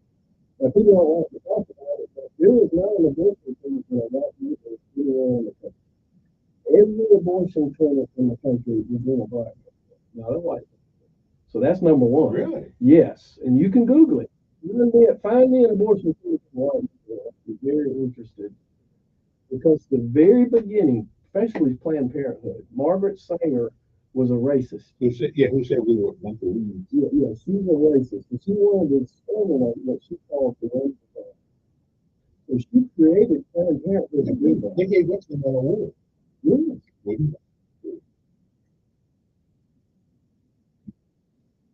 It is the great thing. And people don't know it. Alveda King, you know Alveda King? Yeah. Yep. Well, she's Well, we're done, guys. Now, what I'm actually going to do, I'm going to put this on my podcast, so y'all can go back to it and click it and download it and put the. You said this is separated from you. I got folks think they still on their pressure. White folks will get over it. And I'm in the middle. Listen, get over it. Okay, it did happen. It did happen. And for white people say get over it. But the guy said, listen, I'm 42. You know, I don't do nothing about it. Yeah, I wasn't there when it happened. Yeah, I wasn't there when it happened. What I was like, I need to get 25 minutes. However, though, I do think that people who are 70 years old and older want to get a $10,000 check like you did the Japanese. They call here. We have nothing to do. If I hear nothing more about it, we call here. I think we all get to it. We got to try to get Jack. I didn't know, but my right, but we gave the Japanese. And the Indians that we on the casino out there, they get on the casino and they get the tickets down there. Yeah, that's true. That's true.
Test flight back in 2019.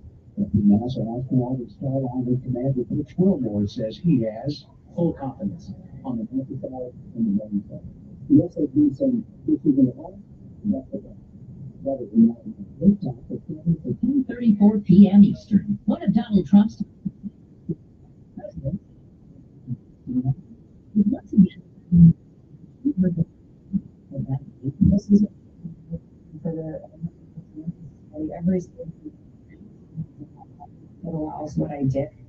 Noam on CBS Mornings suggested the Bidens should have put down their German Shepherd commander for being Secret Service agent. Instead, he was banished from the White House.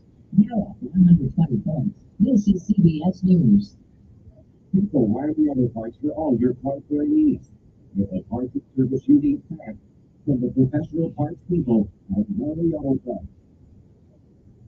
The IRS finally came up with news. I've paid my taxes in 8 years. And a lot of my jewelry was in deep trouble. I'm going to take it off put a lien on your bank account, garnish your pay. They don't care. They're going to take your paycheck. Louis found out about Optima Tax Relief, the leading tax resolution firm. A-plus rated by the Better Business Bureau. They will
All right.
Fix my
Text order to 42424. Celebrate Mother's Day.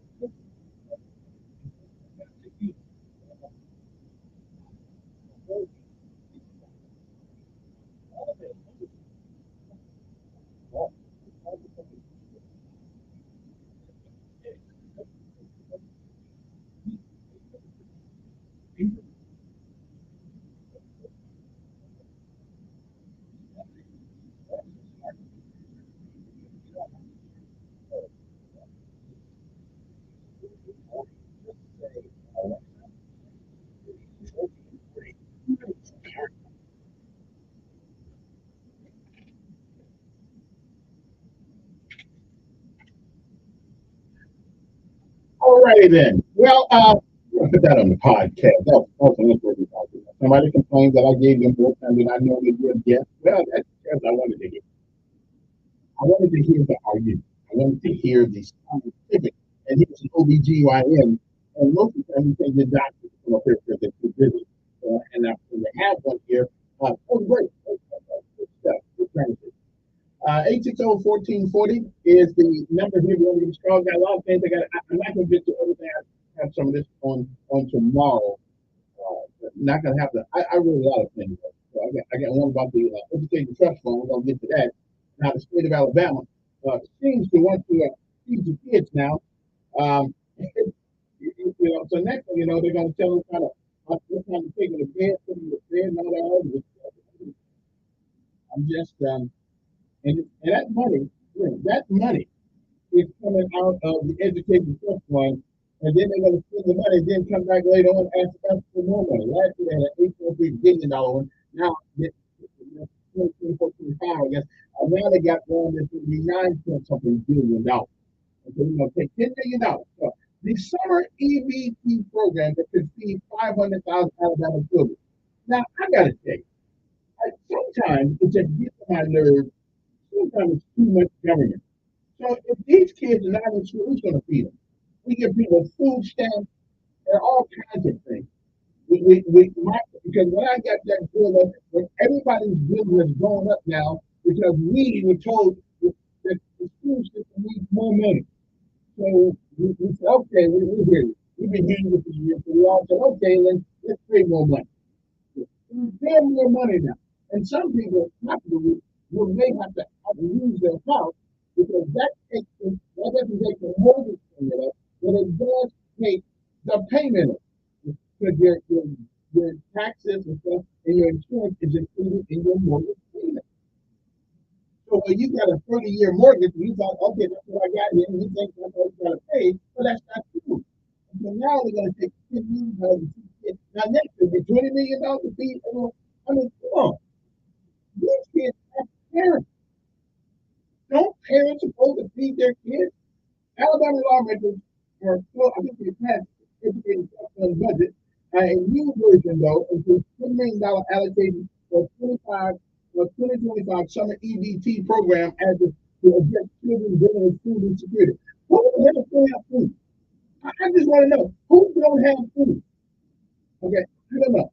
Parents receive a $40 a month to cover their child's food expenses. You think $40 a month really going to cover food expenses? Okay, once you go to McDonald's, that's it. Yeah. With Alabama Arise reports could cut down the food hardship by 1/3. So $40 a month. Is it $40 per child or is it $40 per month? That's not going to do anything for anybody. Nothing. The reduction is very significant in the terms of the programs the USDA has available to address hunger and essentially make it more effective program and address the hardship so far. That hunger policy advocate Michelle Wood. Okay, again. 500,000 Alabama children are living in households dealing with food insecurity. But they've already stopped selling the food, stop selling the food stamps, and stop trying to buy. I was in the store the other day. We buying all kind of things. We're buying frozen pizza. What we ought to be buying is some beans, some rice, and some potatoes. So you can eat on for a couple of meals. Okay, I'm just saying I'm getting so sick and tired of certain people just getting all this help, all this and all, and while us poor working folks out here got to pay all our money. So I don't know. But pretty soon, what are we going to do? Are we going to start paying mortgage? Oh, wait, we already do pay mortgage. It's called Section 8. Okay, so everybody gets something except the working people right now. The folks who go to work every day, a lot of them, they don't get all this extra stuff. So I'm not with this $10 million. First of all, it's not going to do very much at all. $40.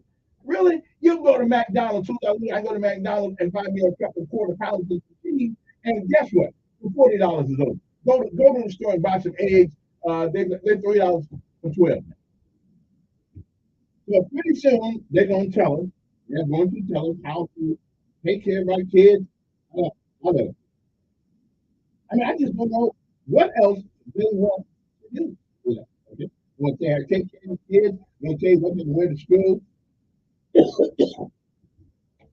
I don't want to see anybody getting $40 extra a month with a cell phone.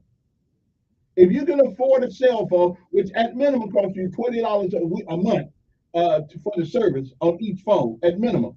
So if you can afford a cell phone, what makes you think? And all these kids come to school with all these cell phones, they don't need no doggone extra $40 a month. They probably gonna buy another cell phone. 860-1440. Good morning. Who's this?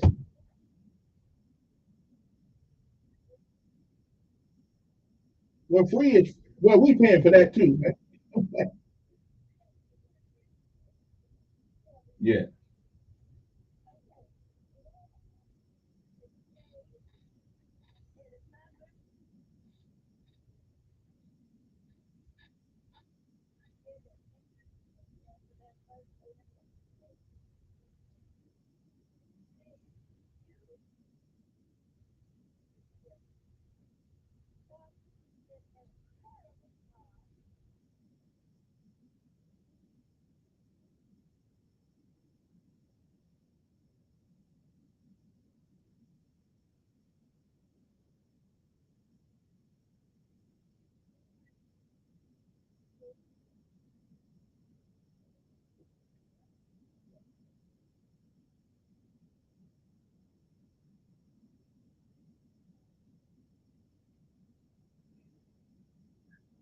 I appreciate it. All right. As a matter of fact, this is election year, right? So that's 40. I guess the politicians figure that $40 going to go a long way.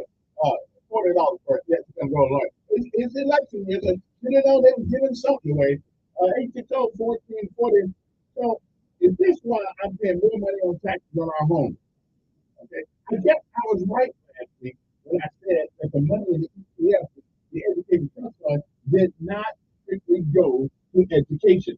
So I called Mr. Booze's office, and in my hand right here, I got the spreadsheet for all the expenditures of the Education Trust Fund. Okay, I'll put this on that. I got it right there. Anyway, so 500,000 Alabama children. Okay, I just don't know. Okay, I just don't know. Too much government in our lives. Okay, why not buy clothes when school begins? Why not buy clothes? Okay, I mean, why don't we just build the kids up at the state house during summer and let them play over there? Okay, too much government in our lives. Soon, I guess we'll help pay for the mortgage and rent. What we do, we get some people food stamps and we give them Section 8, so we get all kind of money away. So are we going to take all the responsibility of parenting away from parents, except the responsible parents? Okay, so I'm just saying, are we going to take all the responsibility? And then that means the state's going to own your kids. Okay, nothing's worse than being tethered to the government for EE. You ever go to a Walmart one of these days and the EBT machine goes down? You know what you see? 400 bags of groceries like that. Okay, so if we say overtaxed, we're overtaxed. And then the trust fund, or the education trust fund, had a supplement. Ooh, you know what that means? That means they had a hell of a lot more money left than they spent, which means that we were overtaxed under some ungodly reasons then last year also. So when they get extra money, they don't send the extra money back to us. They just give it away to people who didn't pay a damn dime for it. So one dollar. So I just said, I mean, that was no. At one point, why you make me pay for your kid? Well, nobody pays for mine. Okay, I'm done. I didn't see money. I've been picking up money for yesterday. Morning. Yeah.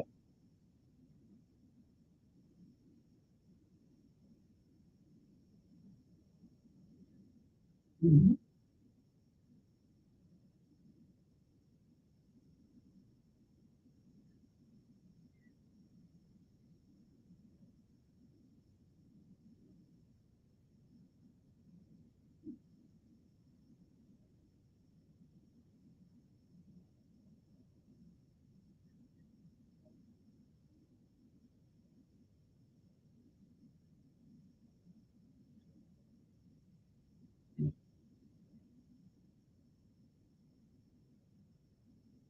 Mhm.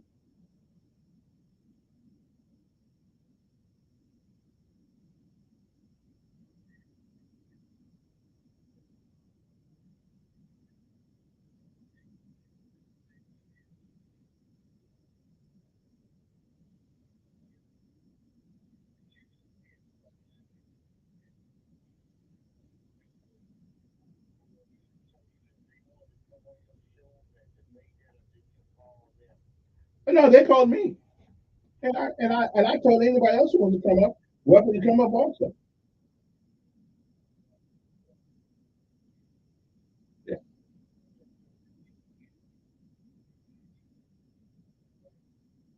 They ought to.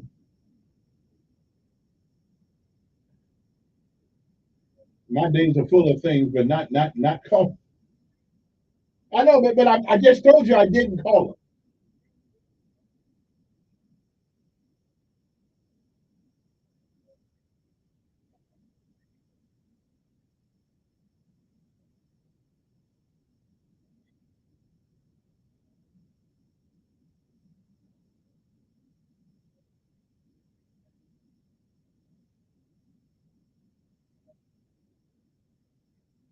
them. Yeah. I don't care who does it. All they gonna do is reach out to me. Yeah. Well, why can't they call me?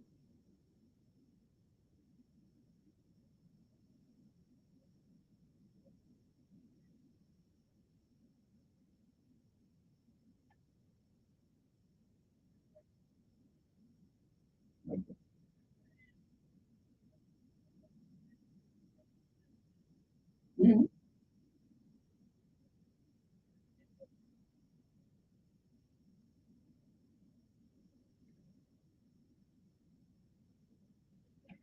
Well, when you tell me that you have additional money over what you needed, that means they took the money from us. Yeah.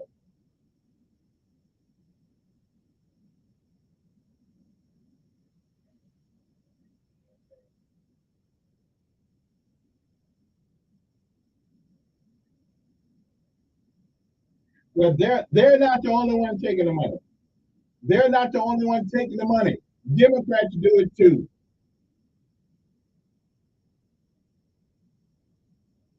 Hmm. Hmm. Hmm.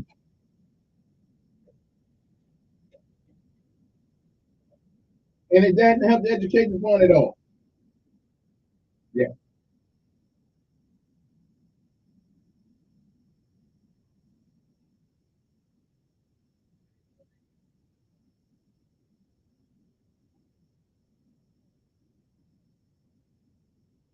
Wait a minute. Paul Hogan then wasn't in the Senate or the state legislature. That's right. They don't pass no law.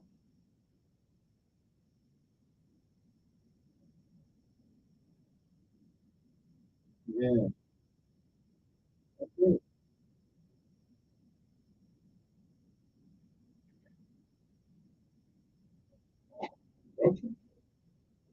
And And Democrats don't either. They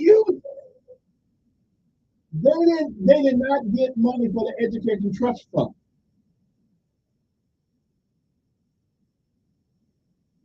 Yeah. It ain't hard to spend somebody else's money. Okay. But your boy Rogers just got, wait a minute. Wait a minute. Your boy Rogers just got toted off to jail a couple of months ago.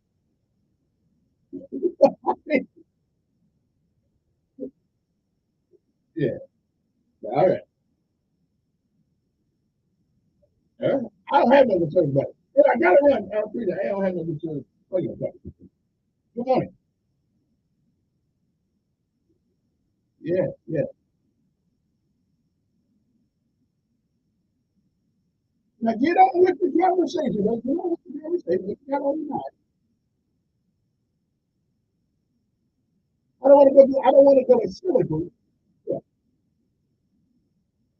I don't.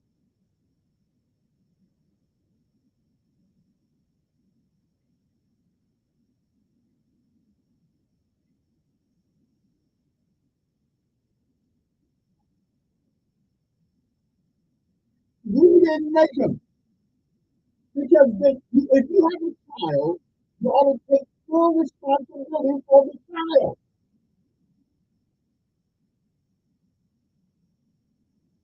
Who should take care of your children? Well, again, my conflict. It ain't my job to take care of your baby. It's not my job. It is now. It is.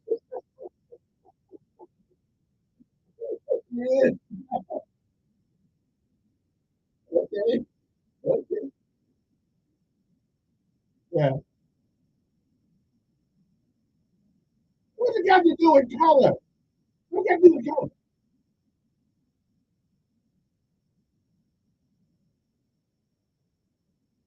Do you know somebody who don't want to kids to go to school? I know. They don't want people to go to school for a public school system that's inadequate. But I don't know anybody who don't want their children. Not very many. And there's a lot of black kids in private schools. Okay. We make up 11% of, we make up 12% of the population. Okay. Whatever.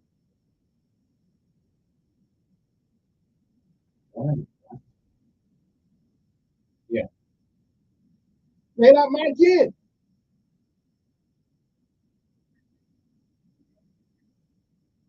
The government did not say you and Tyrone need to get together.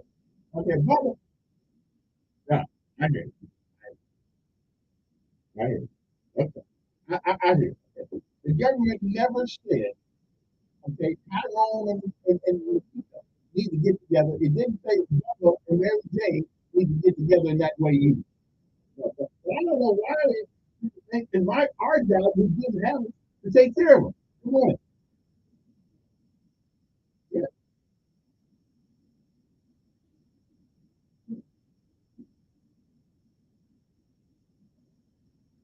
Yeah.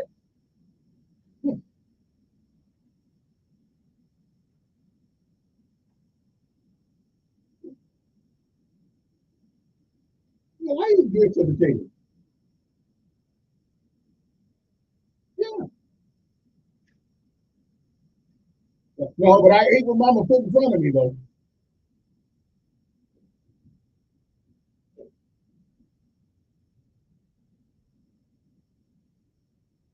Oh, now Lord, we're going back there.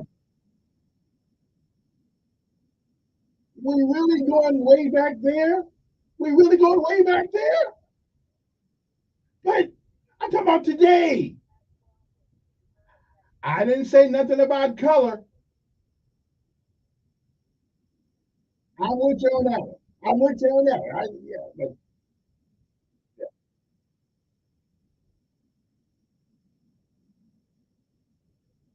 you can always say no.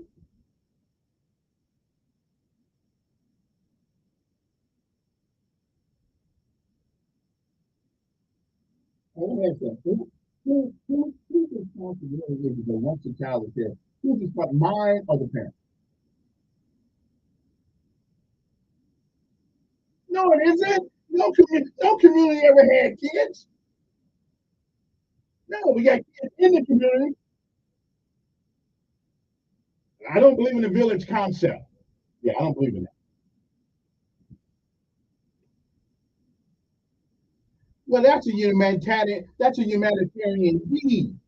But you're not responsible for somebody else's kid. Well, sure, you don't want to see anybody go hungry. I said, who has the responsibility? Who has the responsibility?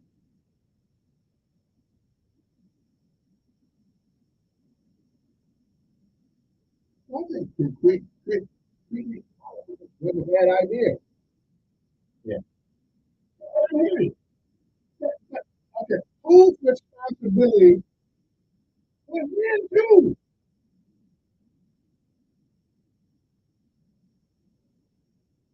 Now, wait a minute. That was an OBGYN doctor. There we go back to that. They didn't kill anybody. They didn't kill anybody. It's 2024.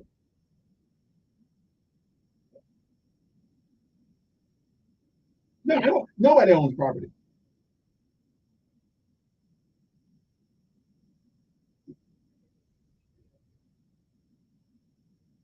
I, it's I got a house with my name on it. I ain't trying to be appealing. I, I have a house. The truth, wait a minute, the truth is always hard to digest. Not only for me, for you, everybody. Yes, it is. Uh, that's a whole different conversation. But but again, though, who's responsible for your kids? That's right. And we got some of them. Yeah, I got some. We got some. Yeah. Yeah.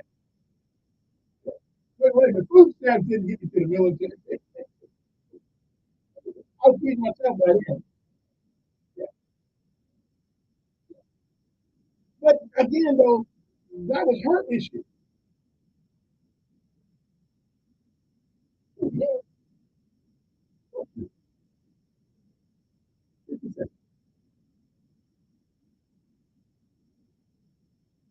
I,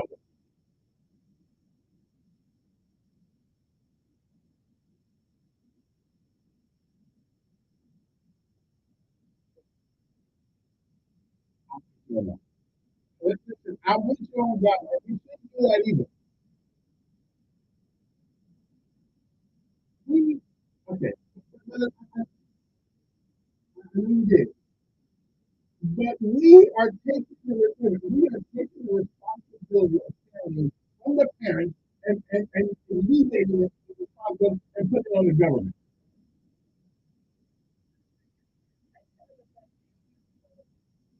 That wasn't me. I didn't receive him. She did. That, he was grown like most. He was grown like most of them, like a lot of them are. Yeah. Exactly.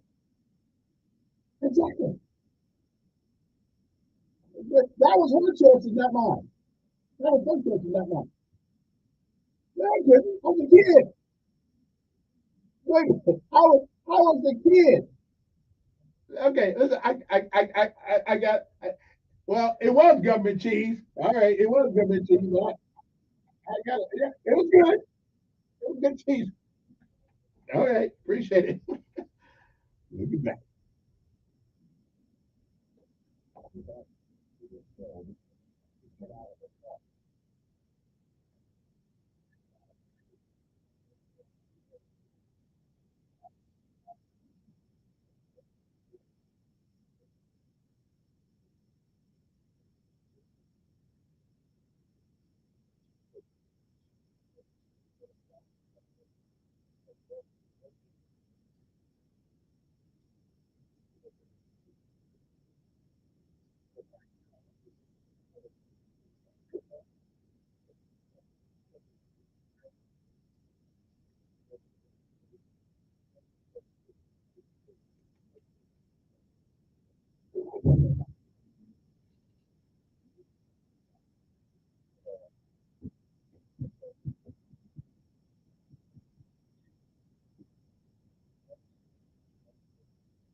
And we're back. I was Mexico 14. I wanted to have that on the podcast. I wanted to get conversation on the scientific position. And I wanted to Phyllis, a lot of opinions, but scientifically, she was wrong on a couple of points there. But I also agree with people who complain, well, why are we bringing all these people to America and feeding? I'm with you on that one. I'm with. I don't think we should be doing that. I don't mind sending a couple care packages across seas, but you're right. If we can bring other people over to America, I agree with you. Theoretically, anyway, I agree with you. If we can bring a lot of people to America and start feeding them, and they haven't put one dime into the system, then why not feed the poor kids? I'm with you. But at some point, these kids got to understand that you're going to work for it. The government's not going to be there all the time for you. Because these are going to be letting people in jail or doing crime because you never learn the you don't have the ability to be resilient and you don't have the metal. And that's the one thing that American men today don't see yet. What is metal? Metal is the ability to be resilient in adverse circumstances. We don't. We give everybody a food check, or we give everybody a food stamp, or something. Nobody knows how to get up on their feet. There are some people that are doing it who've exhausted everything that they've had, and I got that part. But we really are not teaching our kids how to survive. You know, we're teaching them how to be slaves to the man. Okay, that's the way I see it. Good morning, on there. Yes,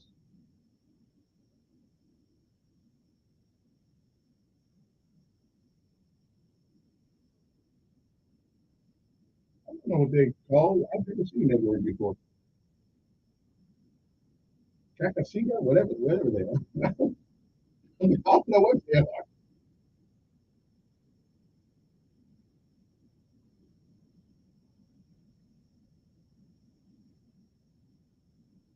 Okay, well, it depends on where you're from. Yeah, listen, it looked like a silent A to me. Well, I'm not here to educate you though. Now, don't get me wrong. That's where we got schools and teachers. I don't know what they do. I guess they just lay under the ground, have babies, and come up every 17 years. I don't know. I don't know. It's in the paper. Anyway, all right, we go. Good morning. Who's this? Yeah,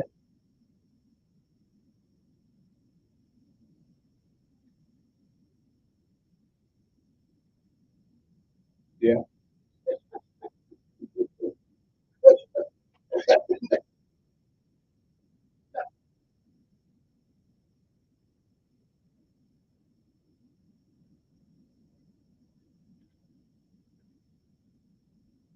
Now, where do you see that at? Where do you see that at? It's not the Constitution. Yeah, yeah. Mm, okay. And we've done it. We've done it too. What do you think happened? What do you think happened? What do you think happened? Hiroshima and Nagasaki. Exactly. Every war, it happens. Yes. Right.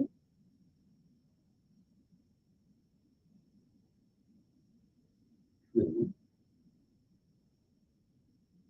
And again, I think. Listen, I think there ought to be help for them to function leaders. If you can't tell me that that's $40 and you got $100 cell phone and paying $20 a month for the cell phone that you really don't need, that $40 is going to make a big difference. Exactly. They don't. Hey, guess what? You can still communicate without it.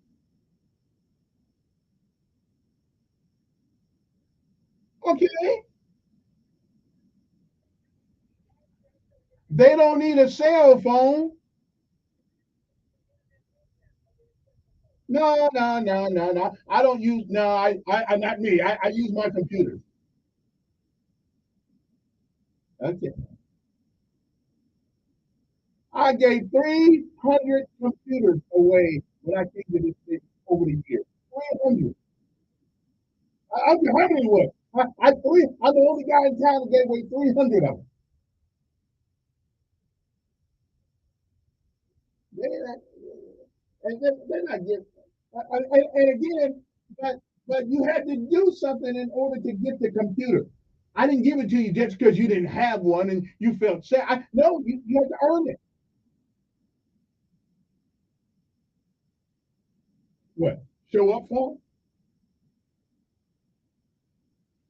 Okay, okay. I hear you, brother. Again, I believe in helping people. Yeah, yeah. So let me ask you something. Okay, let me ask you something. How long? Wait. How long? Answer the question. Let me ask the question. How long should we be tethered to the devil?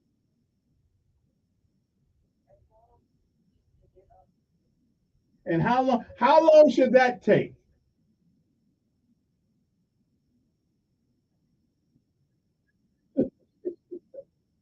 Okay. Okay. I don't know.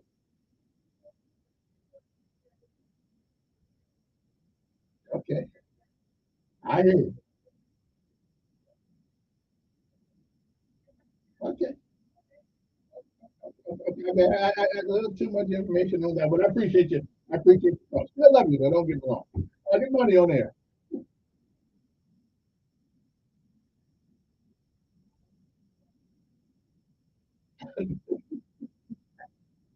Woo! Lord have mercy. Yeah.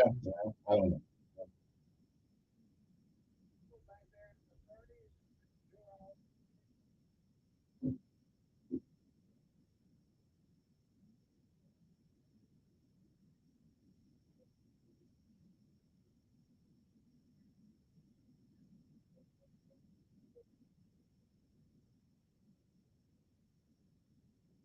Yeah.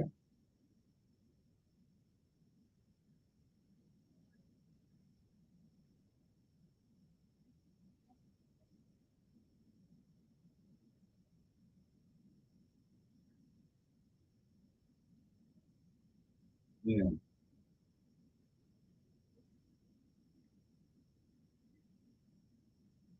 Right. Okay.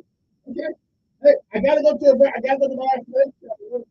Right after the end of this very informative. So what do you call them things? Cicadas, whatever they are. I don't know. They're ugly. They look like big flies.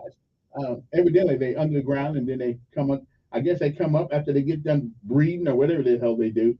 I don't know. Do they eat corn and stuff like that? I don't know. I never. South is the only place I've ever heard of these things. We'll be back.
Okay, 9:51 in the morning.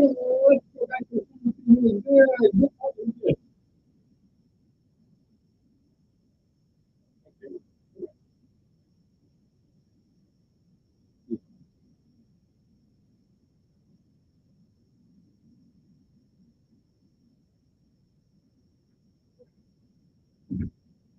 Didn't I just get done talking to you?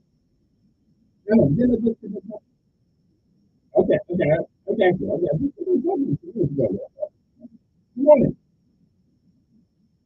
Yes.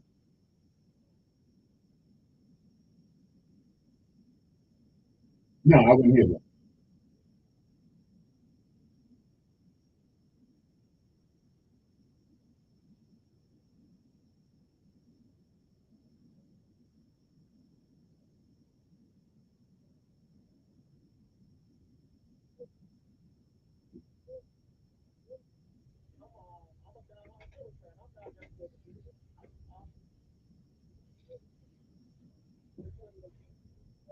So you for it. So you for it. You can't not be for something that you say that you are for. But you also said you said you think the woman should have the right to do it. That means you're giving consent. Okay. Yeah. I mean, you're trying to get out of it, but it means you're for it.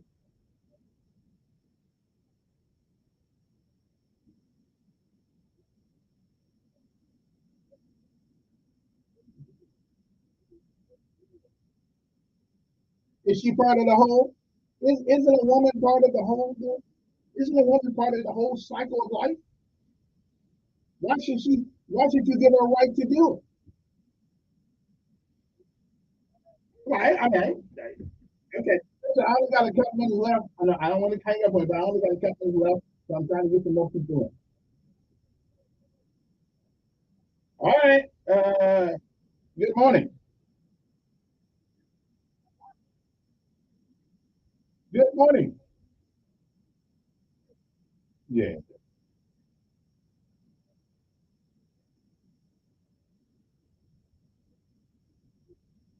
Mhm.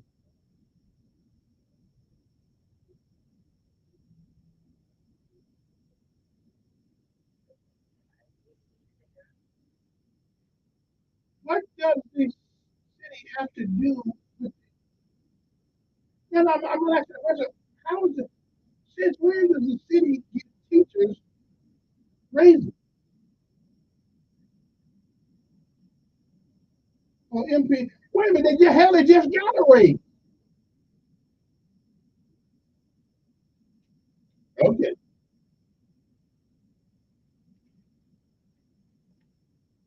okay. So let me, okay, so let me get this right here. So they have less police officers than they actually need, that they're actually budgeted for. But now they need to go up on the property price again people to give people a raise and they don't give people already. So what happens to the rest of the money in the budget? Okay, well, yeah, well, I'm gonna see if I can get one of the city council to talk about this tomorrow. So, see if I can get one of them on in the morning. That's crazy. Okay, I'm already paying enough for everything as it is. No, no, no. We just gave a raise. We gave garbage people a raise, everybody a raise. Everybody getting a raise with me. Okay.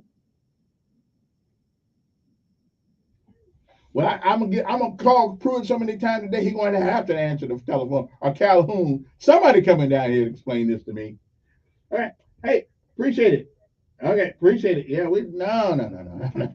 I'm sorry. We just gave him a raise. Good morning.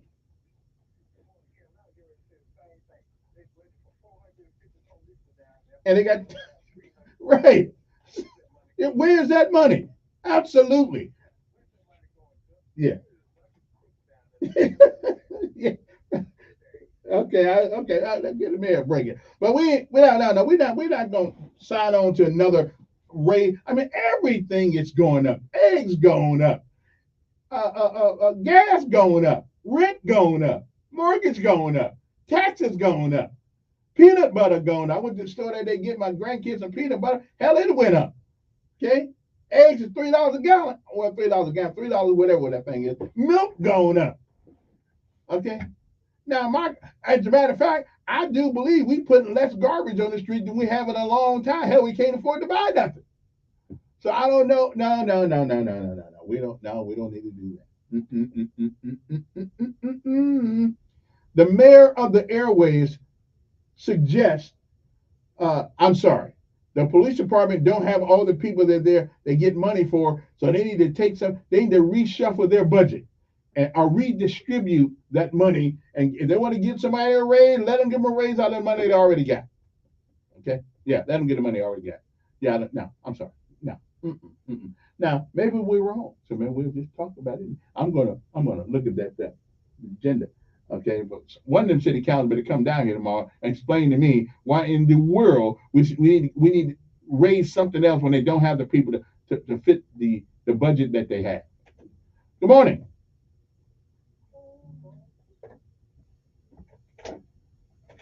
Good morning.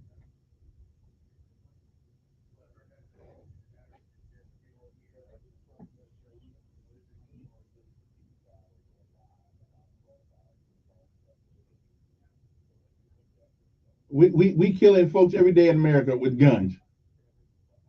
Why are we going back to Trump? Trump ain't got nothing to do with this. No, he doesn't. He's not in office. The idiot in office right now don't know what room he in. Okay. I gotta go though because time's up. I hang up on you. Well, I hung up on you, but I gotta go because my time is up. We'll hopefully we'll be back sooner or later. Hopefully we will. Yeah. I'm all confused.